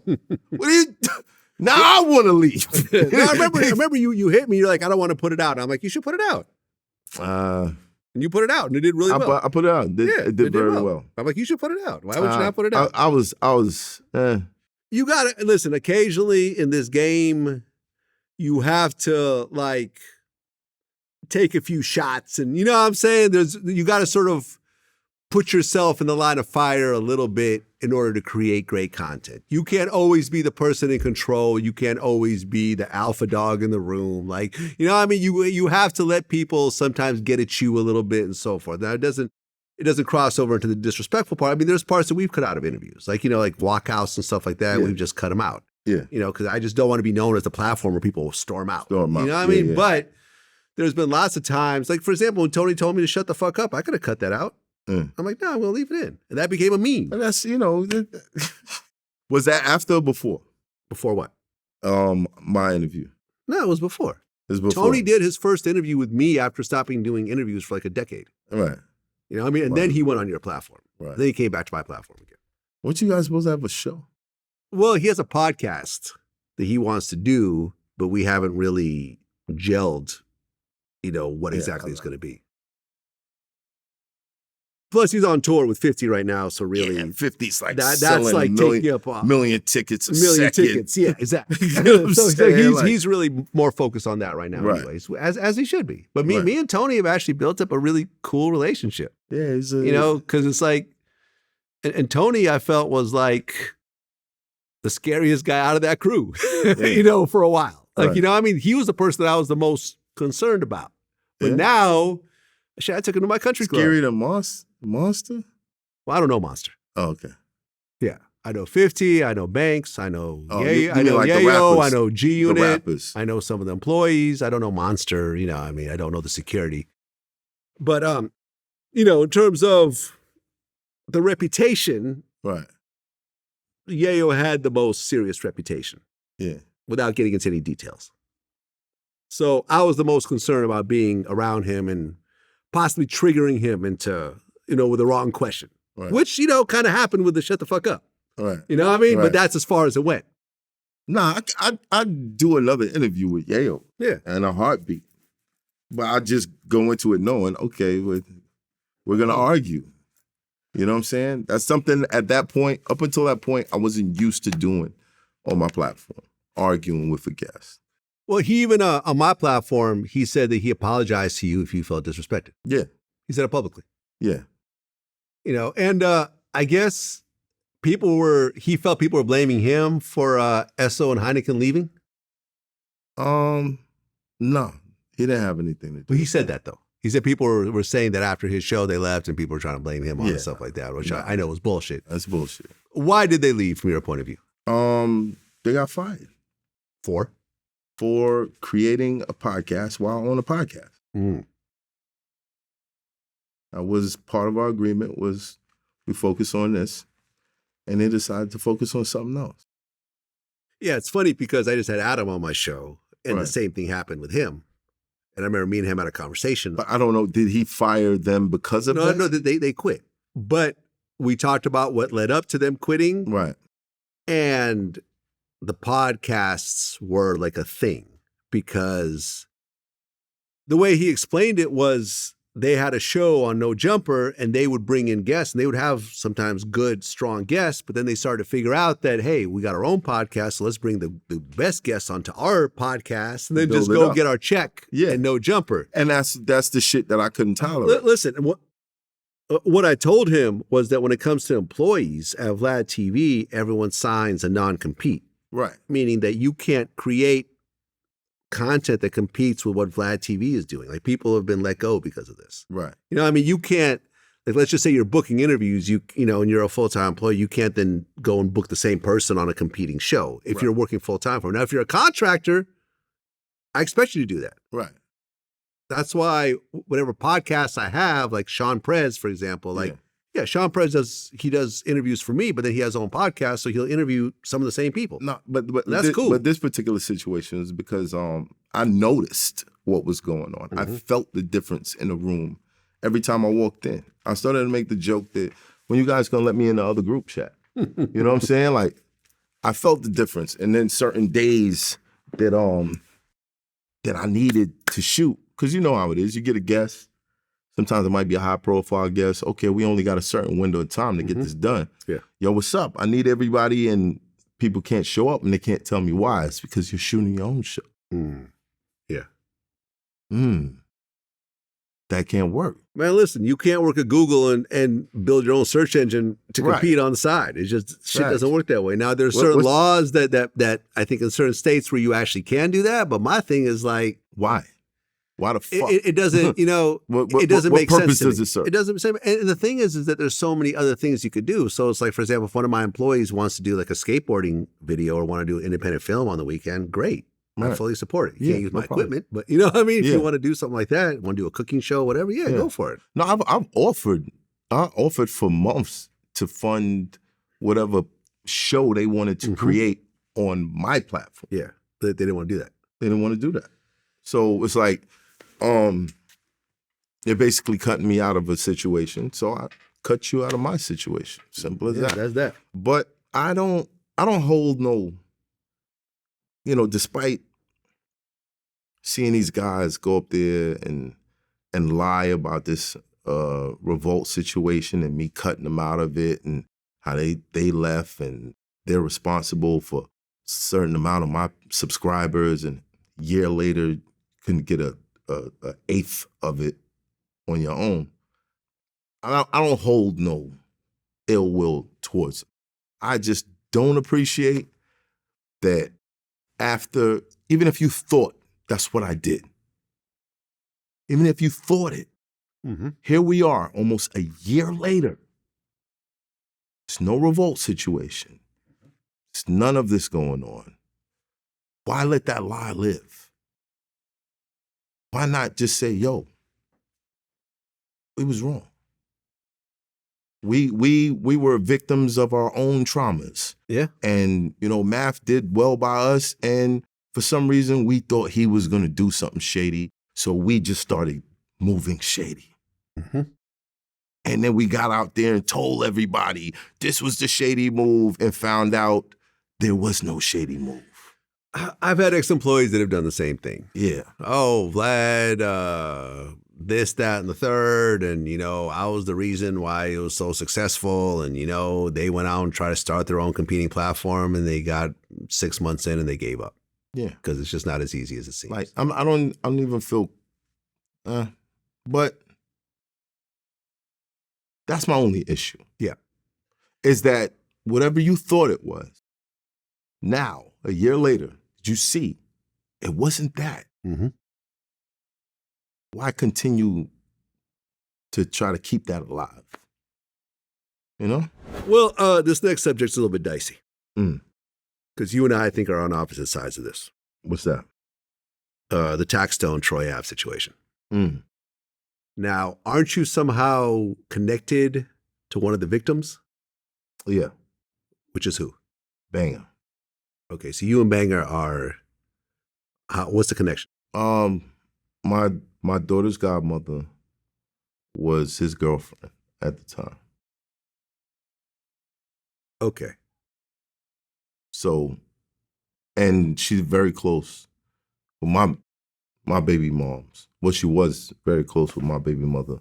So the night that Banger got shot, I had to drive her to the hospital to support the godmother.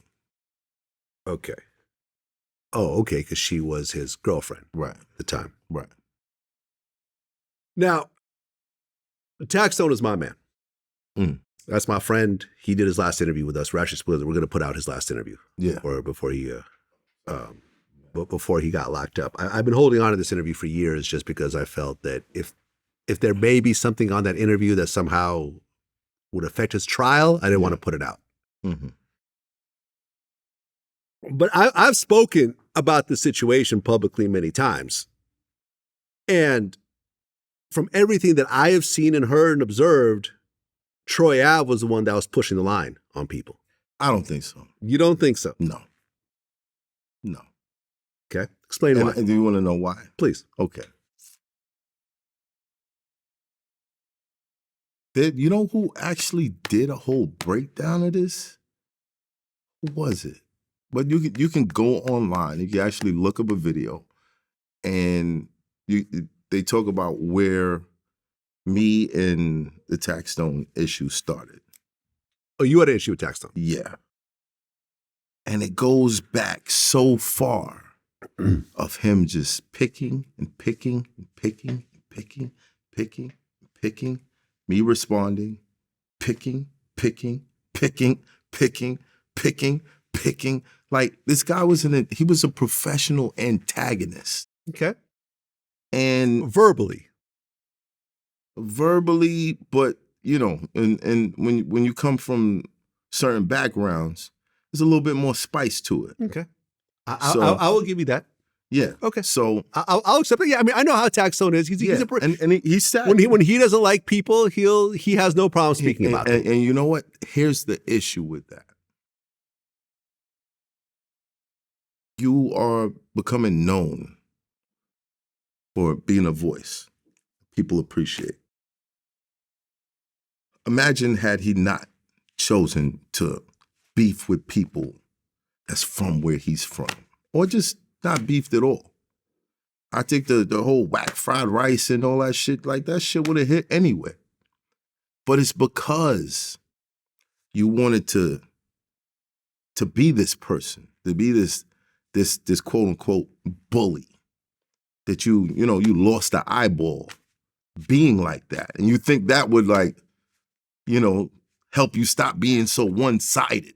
We You know what I'm saying? we talked about the Help you situation. stop- You know, he was help bullying you a dude, see and things in another way. he got you his know what I eyes mean? shot out by Right. somebody who was bullying. And you would think that would make him see things another way. But instead, he continues the same tactics. Now, I don't know if it was for Troy. I don't know if it was for me. I don't know if it was for somebody else that he was beefing with. But the reason he had a gun that night is because of the shit that he does. And he knows, can't get caught out here slipping. I be talking shit. I be threatening people. I be doing this, I be doing this, I be doing that. So you out here moving around with the joint. You ain't got no officers with you. You ain't got no security with you. Mm-hmm. You got it. Mm-hmm. Yeah. Whether Troy was provoking anything or whatever, that situation happened because of the choices that you made. Regardless. I will agree with you Mm-hmm. in terms of this. You're right. Mm-hmm. You know, listen, but I talk about people, Mm-hmm. and I understand that it could turn violent when I see them. Well, it's different. Okay, hold on. Hold on. No, wait. You give your opinion on things. No, but I listen. You don't go on platforms and be like, oh, he's pussy. He's a bitch. No, I'ma but- slap the no, shit no, out no, of I him. don't threaten. I I wish don't one threaten. of these niggas to run down. I You don't do that. No, I don't do that. But listen, You don't do that. I've talked shit about Dame on this interview, just like he said fuck Vlad. I'm like fuck Dame. Like we go back and forth. and if Yeah, I see okay, Dame, cool. That's who fine. who knows what's gonna happen if me and Dame see each other? But it's not the same. Who knows? But it's not the same. As someone, It depends on how as he someone takes it. tweeting you every day for 3 years straight. Come on, bro. There's a big difference Okay. there. Well, but then there's this part. Remember the I Love McConan situation? Do you know about this? Oh, with the, I don't Okay. know. I don't know all the ins and outs. Troy Ave did a freestyle over the I Love McConan beat. You know, going up on a Tuesday. Mhm. You know, big song. McConan says something like, "Yeah, I don't like you doing a freestyle on my song or some shit. You know, over the beat, like whatever. Like I don't. You know." Really? He made a comment about, "Yeah, I don't like you." In the history of all freestyles, have you ever heard that before? Yeah, I mean, people say I don't like your version. said Of it? I don't like the freestyle. Who said it? It doesn't matter who said it, but Right, that doesn't happen. A freestyle is a freestyle. okay. Well, he said, And when you make a point Okay, to well- say, I don't like yours. okay, Like, what are so, you doing? Okay, What are he you doing? said, you know, this was his first hit song, Mhm. and he didn't like the Troy Ave freestyle over his beat. Okay, Made his Okay. record more popular. that right, wrong. He made his opinion. Okay, cool. Troy Ave said, "We're gonna see you when you come to New York." He shows up. He's performing with Ray Shremmerd. Banger walks up to the stage, motions for him, and then punches him in the face a bunch of times. On Troy's behalf. On Troy's behalf, Yes. you know this Yes. to be factual, I'm 99.9% sure of it. which means you're not 100%. I'm not sure. 100%. But why would Banger go and punch this dude You don't. out of the blue? You don't know. You don't know. Okay. That's You one thing I've learned. You fast forward, and then, in my life. but then you never fast know. forward. You fast forward to that night, Uh-huh. and Troy Ave, who got on the stand, Mm-hmm. said, Banger looked at him. He goes, "Yeah, go ahead and snuff him." He said that on the stand, right? Uh-huh. Okay. Troy sent Banger, who you're connected to, Okay. on what I would call a dummy mission. No. You don't think so? I don't think it's a dummy mission any more than it is Tata Mason R. Kelly, supposedly. You know what I'm saying? I don't think it's a dummy mission any other than Beanie Siegel helping Kanye out. I don't think it's a dummy mission. And what do you hear? You're around me, you part of the team. This guy is tearing at the brand that feeds all of us. Hold on. He's tearing at the Yes. fabric of the brand that feeds all of us. Oh my God! Like, He's how many- making how many criticisms. issues? He's making criticisms over artwork that you're putting out No, publicly. he's publicly threatening motherfuckers' lives, bro. Publicly. Who was the aggressor in that situation? That night, you think it was Taxstone? Yes. Who got punched in the face first? I don't know. I have no idea. Troy got on the stand. What do you think he went there for? Who? Tax. I think to support some of the artists that were performing. Support who? I mean, Casanova was there. So? Did he perform? Not sure. I don't think he did. Okay. But he showed up.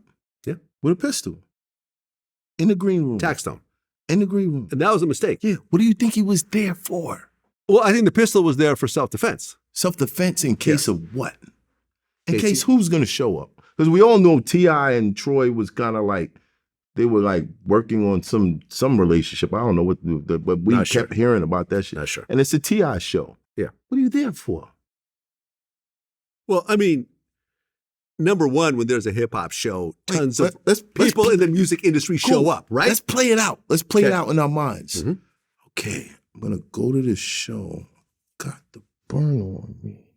If I run into these people, I'm going to shoot in front of everybody in a New York City club. Had this happen in Florida, what do you think would have happened? It didn't happen in Florida, so Right, I it don't have to happened in think New about that. I don't have to think about that because it didn't happen in Okay. Florida. Okay. It happened in New York City. But in the same And we country, all know, in the same country, we all in a different know part of the how country, New there's York something get called down. We all know this is Manhattan. It's Manhattan. Mhm. I've been in situations, certain things go, firecrackers. Manhattan? Yeah. Oh, you're going down, You're buddy. going down. Yeah, I get it. I'm gonna take the joint, and I'm gonna. If Taxstone had come to me, if Peace, Taxstone dummy. had called me and said, hey, I'm thinking about going to this club and I'm going to bring my pistol with me. What do you think I should do? I said, you should absolutely not bring your pistol with you. Bring security with you if you absolutely have to go, or just not go. Or just not go. That But would you know be, why? You know why he went? Tell me. Because he a real nigga. He's a real nigga. See a real nigga. Real nigga. You know, they ain't gonna play with me. Yeah, they did it. Yeah. How much is that worth? How many years? 35. That's what that's worth. And I did the calculations ahead of time. Now, don't get me wrong. I say this all the time. This man had a powerful voice. who, Taxstone? Voice. Yeah. Yeah. Could have did anything else. He could have been up there with Anything. Gillian Waller right now and everything else like that. Yeah. I had a dream that I met him. Okay. You never met him?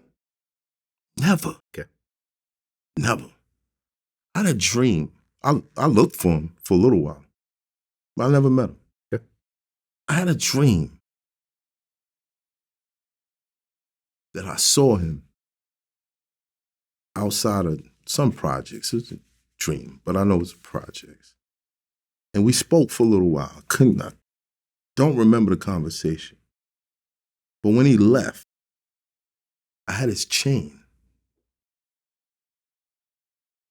Did Taxstone even have a chain? I don't even think he wore chains. In the dream, In the he dream, had he a chain. Okay, I got it. When he left, I had the chain. Now, I know some of y'all gonna be like, the fuck is Mav talking about? But just looking at how things played out and knowing that I have a top 10 podcast right now.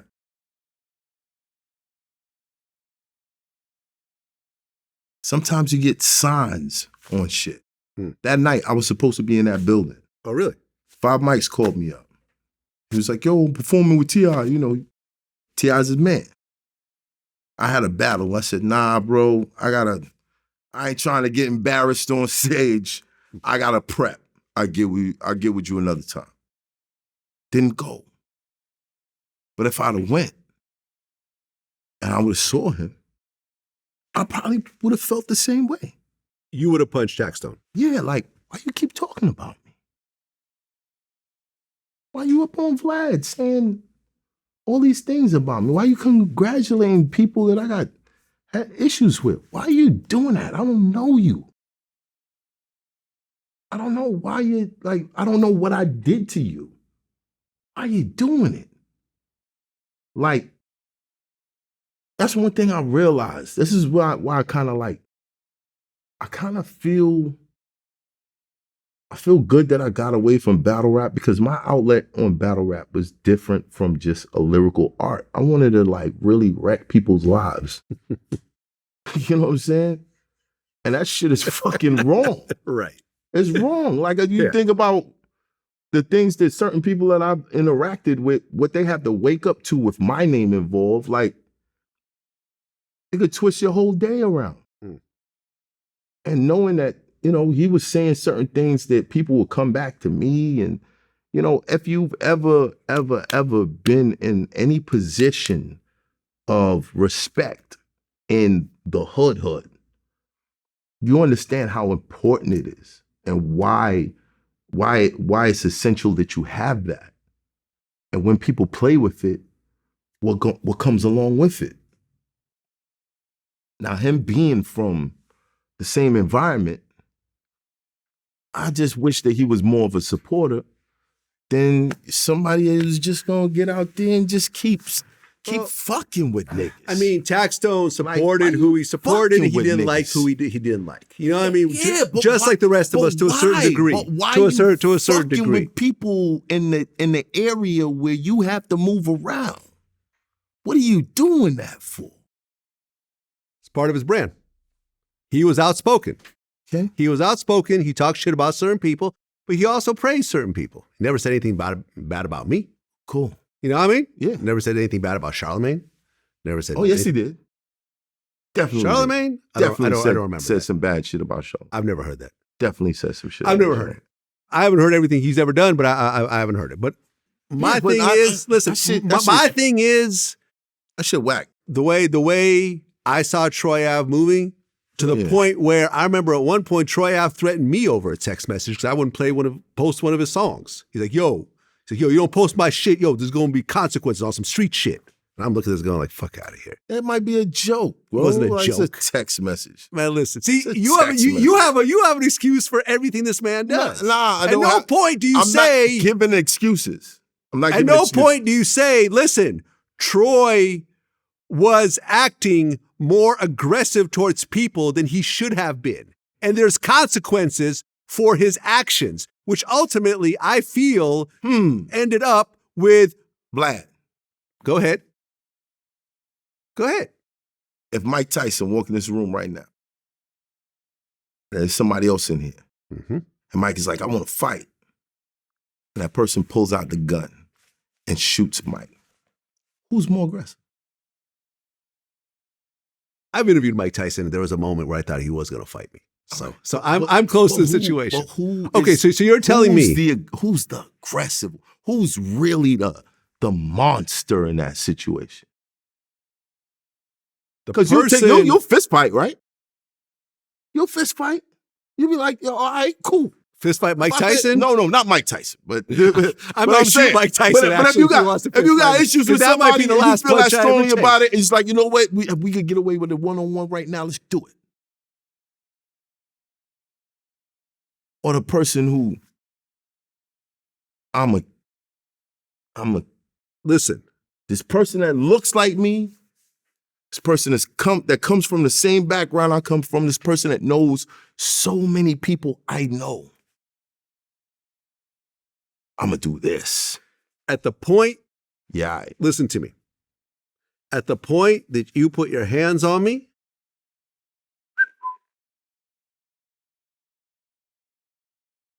all the rules are off the table. Yeah. I've had a home invasion happen. Right. The rules were, I've told you the situation. That's a home invasion. All the rules were off the table. That's a home invasion. It didn't matter. I walked out of that room thinking this person was no longer alive. You just told me about a situation not too long ago where you were with someone who was very capable of doing some shit. You saw somebody who was disrespectful to you, and you walked away thinking, this was one of the dumbest things I ever did in my life. I'm an idiot for directing someone on my behalf to possibly to intimidate somebody.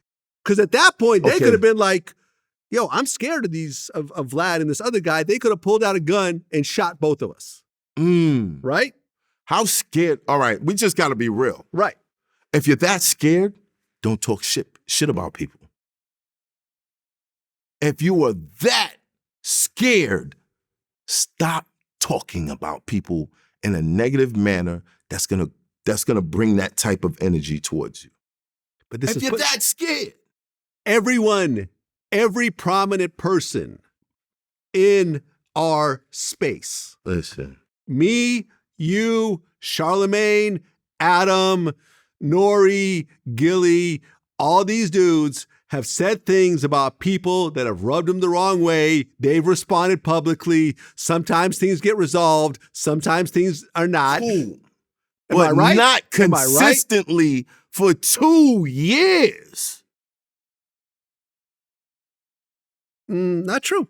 I've talked about certain people for multiple years, and they've talked shit about me. Yeah, but they Me and talking Joe shit- Budden have been going, wait, hold on. But what happens Me when and they're not responding to you and you're still doing it? Actually, Taxstone and Troy were going back and forth. Troy was responding to Taxstone. I wasn't saying shit, and he still came up here. Okay, that's you. But me and Joe have been talking shit about each other for 15 years. Okay, cool. Y'all, but You know what I I'm don't saying? think that you and Joe, I don't think Joe is ever gonna be like, yo, I want to smoke. Joe Vlad. was on, listen to me. Joe was on Everyday Joe ain't Struggle. smoking shit. Joe, listen to me. No.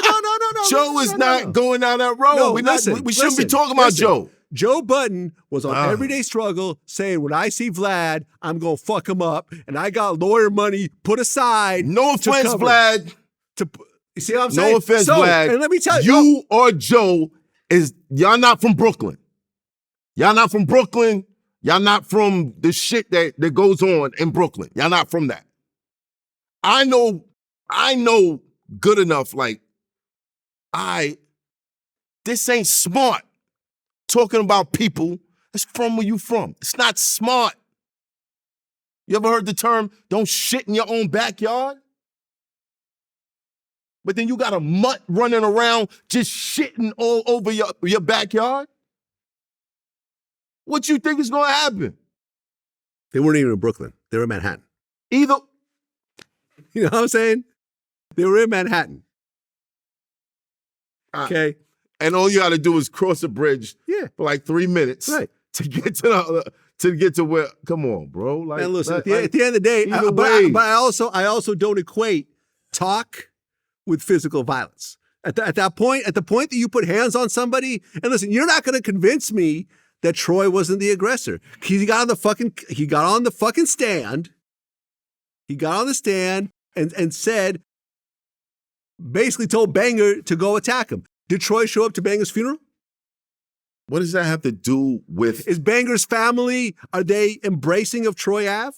Because that's not what I heard. What does it have to do? Or is Banger's family furious at Troy Ave's role in Banger's demise? To be honest, you don't know. You don't know if they may be furious at Banger for even being there. Because he was supposed to be at an all-white party. I've heard his brother talk. He was supposed to be at an all-white party. I've heard his brother talk about Troy Ave. Does Banger's brother say nice things about Troy Ave? Yeah, but that don't got nothing to do. That's one of the with closest your people to man him. taking a life after running his mouth. Don't have nothing to do with that. You should have shut the fuck up. After he was attacked. He should have shut the fuck up. For dissing whoever he was dissing. Bruh, you got the Meek Mill interview. You popping, you around Rock Nation, you getting artist signed. He should have shut the fuck up. Okay. Do you know that he was dissing Meek Mill more than anyone else? Cool. Right? Cool. And they worked it out. Cool. It's just By talk. the miracle of It's just whatever. talk. And it's not like Meek It doesn't wasn't come just talk, because he showed up with the gun. It wasn't just talk. that night. And that was the only night that he needed to do it. And that was the mistake. There it is. And that was the mistake. And that mistake cost him what? 35 years. And, How many years? And someone lost How their many life. years? And How many Troy, years? Troy's going to jail also, right? How many years? Troy's going to jail also, right? For how long? Who? Troy? For how long? How long is Troy? What, a I'm year? not sure, a year or something like that. A Yeah. year. Right. Year 35. Right. Who loses in this situation? Who cooperated? Who loses? Who cooperated? Your man cooperated too. Who loses though? Taxstone cooperated? Your man was writing letters to the judge. Who? Okay. Before Troy even laid a statement down, Right. your man was writing letters to the judge. Okay. So stop. Take that off the table. take it right off the table. Right. The same gangster who did what he did was writing letters to the judge. It wasn't me, it was him. It was him. Okay.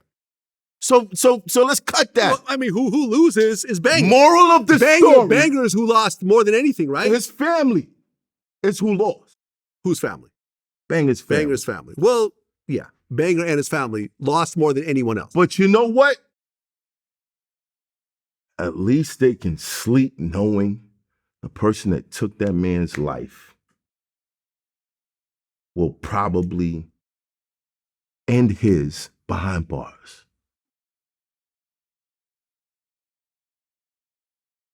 State Is case. it fucked up? Is it fucked up? State case, half the time, Is probably it not. fucked up though? He'll Is get it out. fucked up? He'll get out. Is The it whole thing fucked is up? fucked. The whole thing is fucked up, Is right? it fucked up? No, there's no winners here. There's no winners. There's no why? winners But here. why is there no winners? Because of everyone's fucking role So in this shit. I look at it like this. Let's go to the root of the fucking problem. Let's go all the way back. Where does this shit start at? It starts with a little nigga every day for some attention. For some fucking attention. For some fucking attention. After you lost the fucking, he could have died. Who could have died? The dude that he was bullying. The dude that he was bullying that shot him in the eye. He could have died. Mm-hmm. But you lived. God was like, I'm going to give you another chance, my man. But you should probably stop fucking with people. You should probably let's just put that to rest. And he said, yeah, thank you. Back to fucking with people. Now look.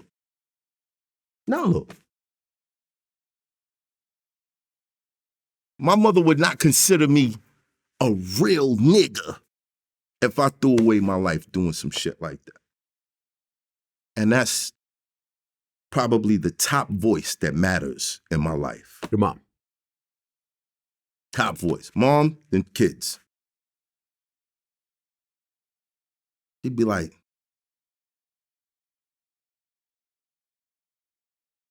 before she hugs me, she'd probably slap the shit out of me. But to be fair, you're out here punching people during battles. Okay. At some point, someone could have snuck in a gun and shot you. Oh yeah. Right? I've almost been I've been in a situation where the King Von situation. A gun was pointed at me 3 times in my life. Okay, and there we go. by the glory of God, thank you, Most High God, I survived it. Okay. Still here. Right. No jail time. Lucky. And I had the time Lucky. to realize what the fuck I was doing wrong and to correct that shit. It took 3 times though for you. Huh? Took 3 times. Took more than that. Right. Meaning that the first time someone pulled out a gun at you, you didn't learn your lesson. No. And when you look at, for example, the King Von situation, a fist fight turned into I believe, multiple murders. No. I'll be honest with you, Vlad. I'll be honest with you, Vlad, because VladTV is where you incriminate yourself. But I was in a situation where someone was doing that. I ran down on them. Someone was doing what? The antagonizing me on the internet. Okay. I ran down on them, and long story short, we got in a position where this person was trying to get away from me. I aimed at him, and I clicked 3 times at his back. Click, click, click. And it didn't go off. God had a plan for me, but he let me know, hey, stupid, this is a dumb idea. I'm going to show you what this tough guy shit gets you. And throughout my trials and tribulation, I got what the tough guys got. So was the gun loaded? Yes. And it just misfired? And the clip and everything? Yep. You just had a shitty gun. Luckily. No. That was God. I don't care what nobody say. I mean, I'm not religious. If that's how you want to, if that's how you want to look at it, God I said, it. "No, dummy, don't do this dumb shit. You're gonna throw your fucking life away, and I got some plans for you." Right. I said, "All right." You'd be in a jail cell right now. Yeah, I would be. You wouldn't be able to self-defense your way out of that one. I would be there. In the back, right? Yeah, It's a wrap. I'll be like, yo, Tax, let's start a jail podcast right now. Let's just, you know what I mean? Me and you, we got this. That's where I would be. That's where you would be. That's where I would be. So in his situation, and I say this every single interview, I say, yo, this dude had a powerful voice. I would have been a fan of him if he didn't choose to just pick at me. Like, I didn't understand that. Like, I don't know you. You know what I mean? And to see what happened, let's all just learn from this shit. Oh, yeah. I mean, that's why we're talking about it. Right. Let's all learn. Listen, I'm not a big advocate of carrying your own gun, period, because I feel someone very close to me said, everyone, and this is someone who grew up in the hood, around crime, drugs, the worst, the Bridgeport, Connecticut. Right. For everyone who knows Bridgeport, they know what it is. Right. They said every person, from their father to their uncle to their friends, everyone who carried a gun got into a very, very serious situation with that gun that was almost always unnecessary, which resulted in many years of jail time for everyone. Because when you carry a gun, your level of tolerance for disrespect falls drastically. Something that you would walk away from if you're not armed, you would ultimately escalate because you are armed. If you're weak nigga, that's how you look at it. Every time that I had to carry a gun, I was way more cautious. Okay. Because I knew if I got into a position where I had to use it, I was going to use it. I'm not going to use it for something stupid. Only the soft niggas got hype when they had guns. This is the same guy that fired 3 shots into someone's back? Were you weak at that moment? At that moment? Oh, yeah, because I was emotionally charged. You were weak. That was weak. Right. That was weak. But you're the same person. You're still that strong person you think you are, but you're in a weak moment.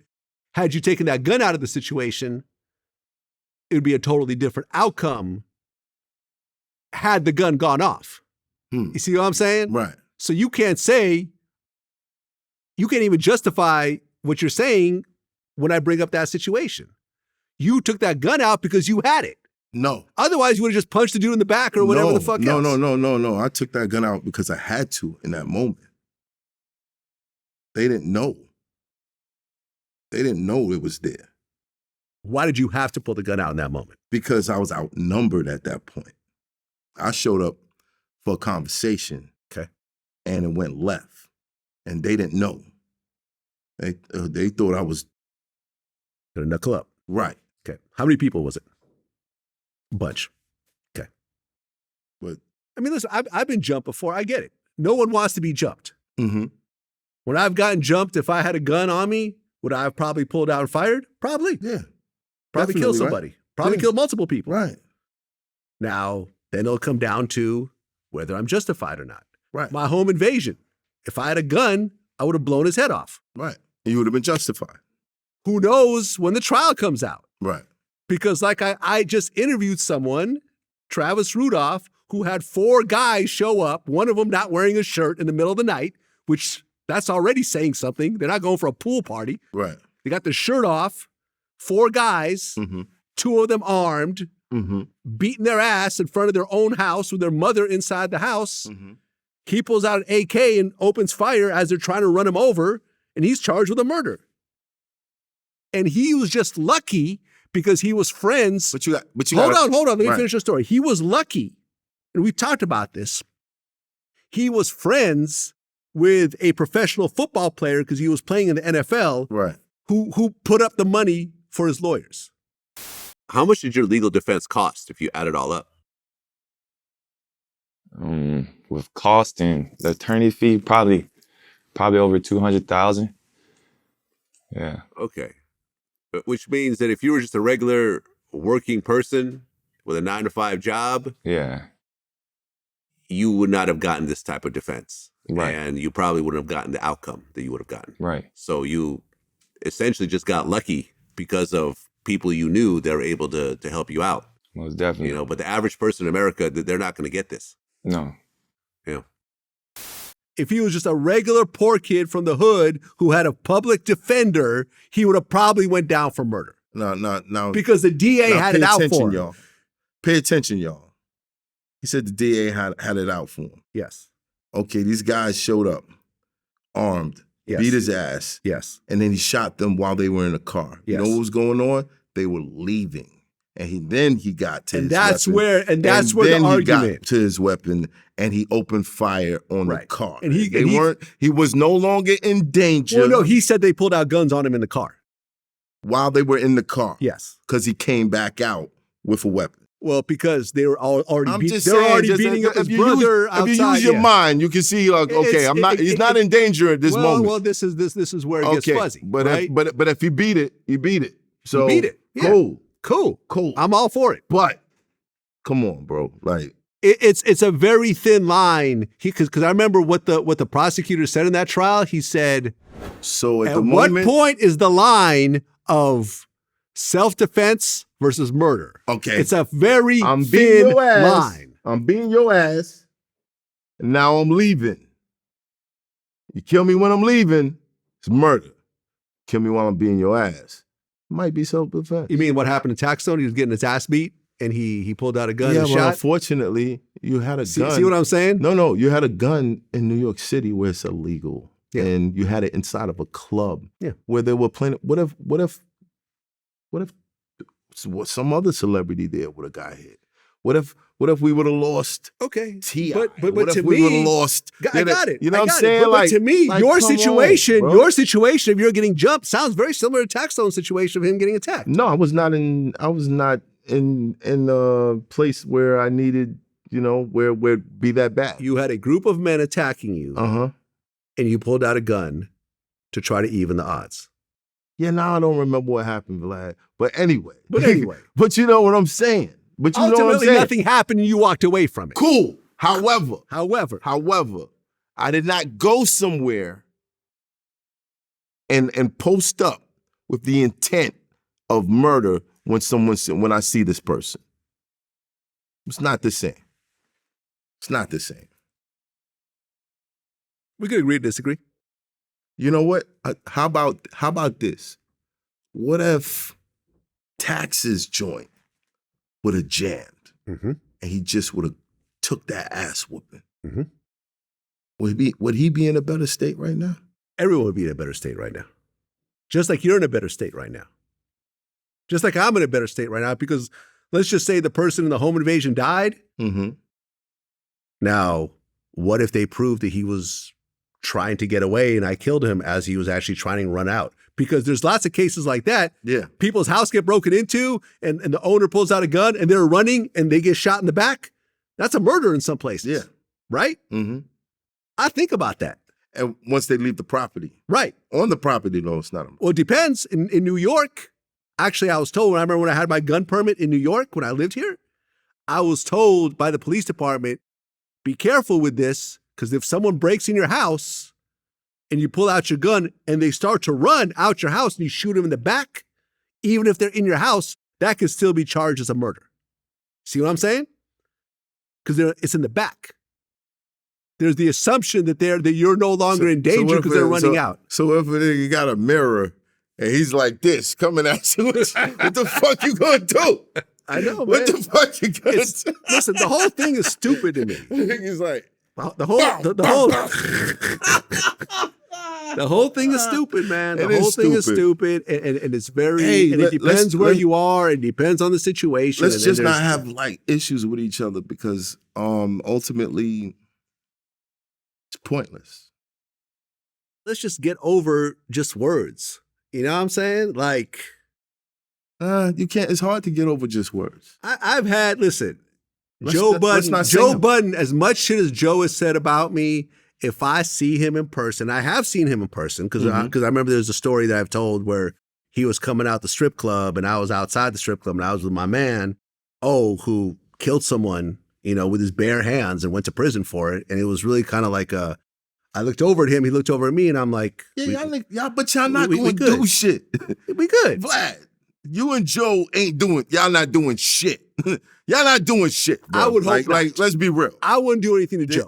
Exactly. I've this exhibited. is not DJ Vlad. I have exhibited. This is not DJ Vlad and broke Joe Button the rapper. Right. This is not that. I have both been, of you niggas done touched some M's. Yes. Y'all not doing nothing. I have been in a situation where if I told my man to go do something, he would have done it on my behalf. But I said, no, I absolutely don't want to do that. And I would hope that if Joe got the drop on me one day, the way I had the drop on him, that he would act in the same way. I would hope that. You would hope. I would hope.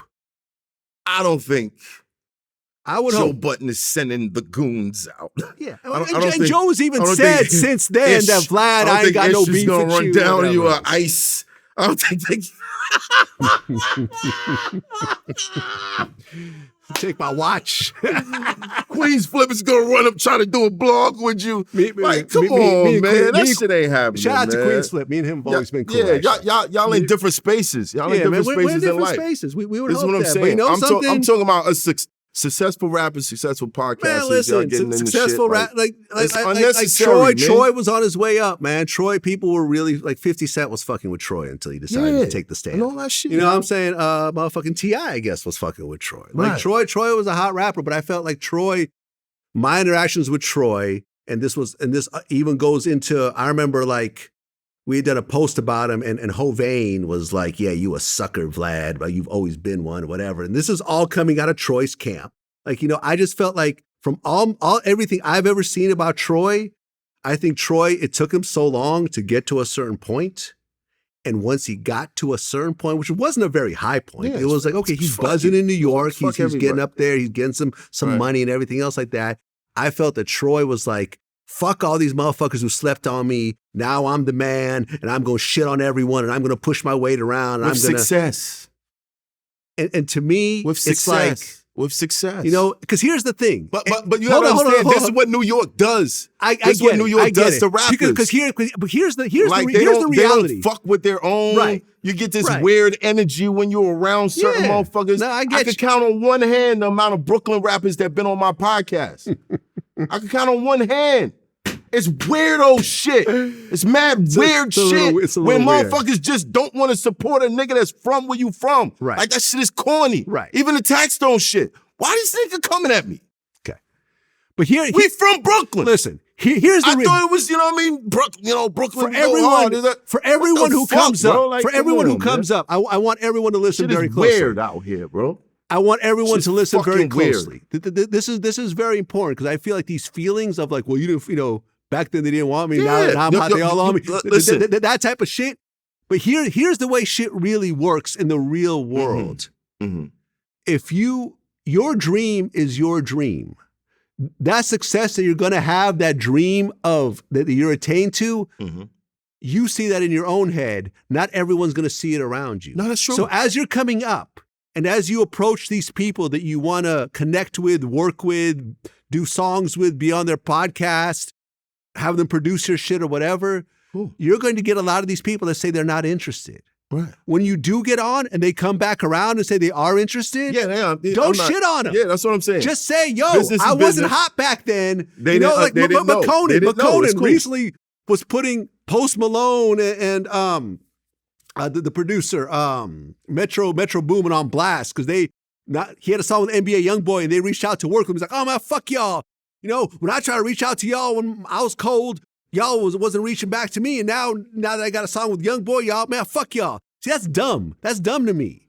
Yes, you were cold. People didn't want to work with you. Now you're hot. People want to work with you. And that's just the way it goes. I get You've probably done the same thing to other people. Get over that shit. Nah. No? I don't think. No? I don't think I've done that. I don't think I've done okay. So you mean to tell me. I don't think I've done that. I have guessed that I did the same thing that you, like, we focused on the story. I guess that I didn't think it was going to do a lot of views, but I wanted to hear the story. I wanted people to know the story. Well, it's not the same thing. But rap-wise, oh, hell yeah. But you got to understand, with rap, you're going to have those type of feelings, bro. Listen, you're going to have have you put on a rapper on your show that has 100 followers on social media, but is really talented, but only has 100 followers? No, you haven't. Because that's just the way life is. You want someone with a fan base. Yes. Who? Who?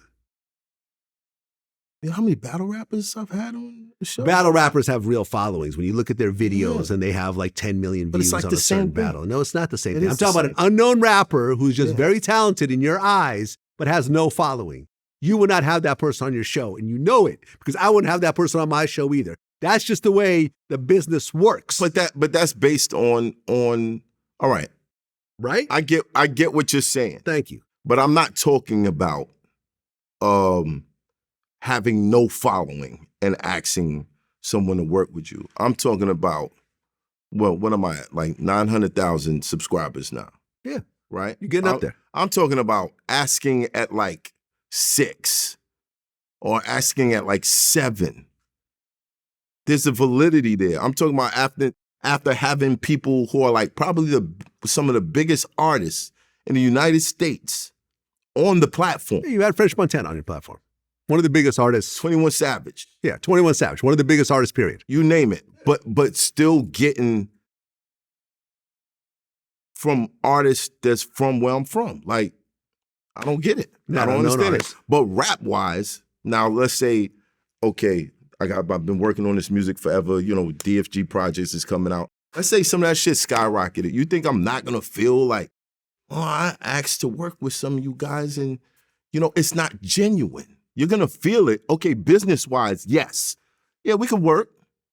But you know now, it's not genuine. Okay. It's not genuine. Cool.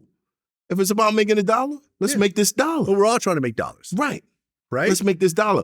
But however, in the community of hip hop, there is a camaraderie that's desired that everybody talks about. Everybody does interviews talking about, oh, we don't look out for the OGs, the OGs don't, the YGs don't mess with the da-da-da. We all want this community of hip hop. Everybody get out here making speeches. When it's time, they make speeches. And they be like, oh, you know, we need to stop doing this. We need to stick together. And those be the main motherfuckers doing this shit. The main ones, fronting. But they'll do the speeches. You know what I'm saying? Yeah. So it's the camaraderie that you're really looking for. Like, yo, I fuck with you. I've been a fan of your shit for forever. You know what I mean? We doing our thing over here. Like let's just combine. Let's combine. Let's see. And if you don't, all right, cool. It's business. I get it. But not every artist is gonna feel like that. Because we're all supposed to have some sort of camaraderie, let's stick together. We are the world. Hold hands, motherfucker. Like, hold hands and let's, you know what I mean? But when you realize some of these niggas is just on a money grab and none of this shit is genuine. I think most of it is a money grab. It's disheartening. 90% of it. It's disheartening once you get to that point and you realize, oh, this is what this even when is. it's not like that, you know, when you sign an unknown artist, you're still signing that person to you and with the hopes that this person will make money that you will get a piece of. Right. You know what I'm saying? Like, how often do people just literally go into the hood and find a bunch of unknown rappers and just do a bunch of songs with them? Like, you don't see that. You don't see it. Yes, every so often No, you do. You do. That's why I sing the praises of like someone like Method Man. Okay. Cool J. You love this shit, you love this shit. You know what I mean? I don't give a fuck what it is. Yeah. Meth need what you need. Yeah. Cause I remember supporting your art and then you seeing me and I wasn't nowhere near your fame, but the appreciation of my art, you showing me love and giving me something that's priceless to me. But you know what I'm saying? I think that with you, I think the reason, you know, I've thought about this before. You know, I've had conversations about you in terms of your podcast with people about this. And I think that with you, in terms of rappers, I think rappers were fans of your battle rap career. And they understand the skill level involved in being a battle rapper, Right. which most rappers cannot do in America. You know, for example, I interviewed, Oxymoron, and he told me something interesting. Yeah. You know what I'm talking about? From Russia? Yeah. He said the biggest difference in rap with America and Russia is that in Russia, all the biggest rappers all battle Rappers. right? Right. So he said, imagine Drake and Kendrick getting into a battle once or twice a year. Yeah. Imagine the insanity around this shit. In America, none of the main, the only known rappers who battle are the ones that are sort of on the tail end of their career. Right? No shots to anyone. It's just the reality of what happens. No one on the Billboard charts. NLE Chopper is not going to be battling. Drake is not going to battle anybody, et cetera, et cetera, et cetera. Right. So I think that the rappers look at you and say, wow, this guy's got a skill that I don't have, that I wish I had. That's very hard to do in real time. It's one thing to perform your song in front of a crowd. It's another thing to remember a fucking 100-verse rap and adjust it and everything else like that. I think that they respect what you've done in that ring. And because of that, they'll come fuck with you just on the strength. Yeah, okay. This guy doesn't have hit songs, but he's big in this section that I respect, which is why the big battles, you see a lot of the main rappers. Like certain artists have told me, like, yo, your money's no good. Like 21 told me, I asked him for a feature. You said your money's no good. Did you get the feature though? See what I mean? See what I mean? There's no shot 21 Savage. No shot to 21 Savage. But I don't know yet. I don't know yet. How long ago was it? It doesn't matter. It doesn't matter. He's on tour with Drake. He has a joint album with Drake. So what I'm saying is 21 Savage probably won't do a song with someone who's not already in his camp, or like a young nudie, you know what I'm saying? Or a major artist that's got a huge push behind him, or like a Drake level. He may say he gonna do it, and he may have the intention to do it one day, but it's not like he gonna say, you know something, I'm gonna get off tour to do this Math Hoffa feature right now. But it's fine. That's fine. And this goes back to the, hey, it's still a business at the end of the day. As long as it doesn't say, I'm never going to do it. Well, but even if he says, I'm never going to do it, why would you feel offended at that? I'm never going to do it? Yeah. Why wouldn't you? Well, why because wouldn't you feel offended by that? If someone says, like, for example, when I ran to J. Cole, I said, yo, we should do an interview sometime. He goes, now you'll be asking some crazy questions. That was the end of our conversation. J. Cole and his brand feels that the type of questions and interviews that I do doesn't align with what he's doing. That's okay.